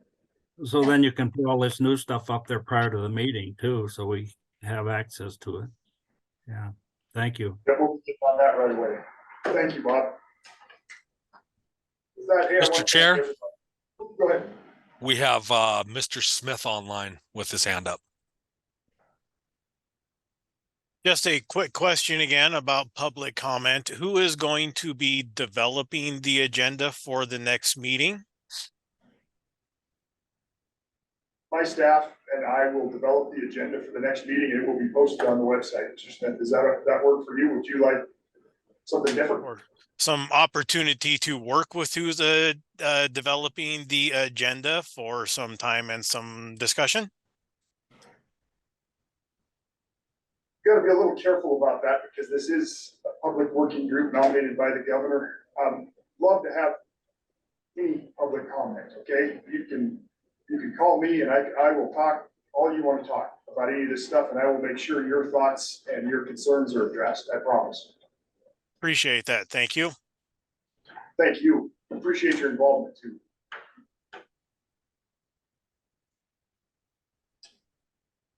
Anybody? All right. We're gonna call it a day. Thank you again, everybody. I appreciate it very much. Yeah.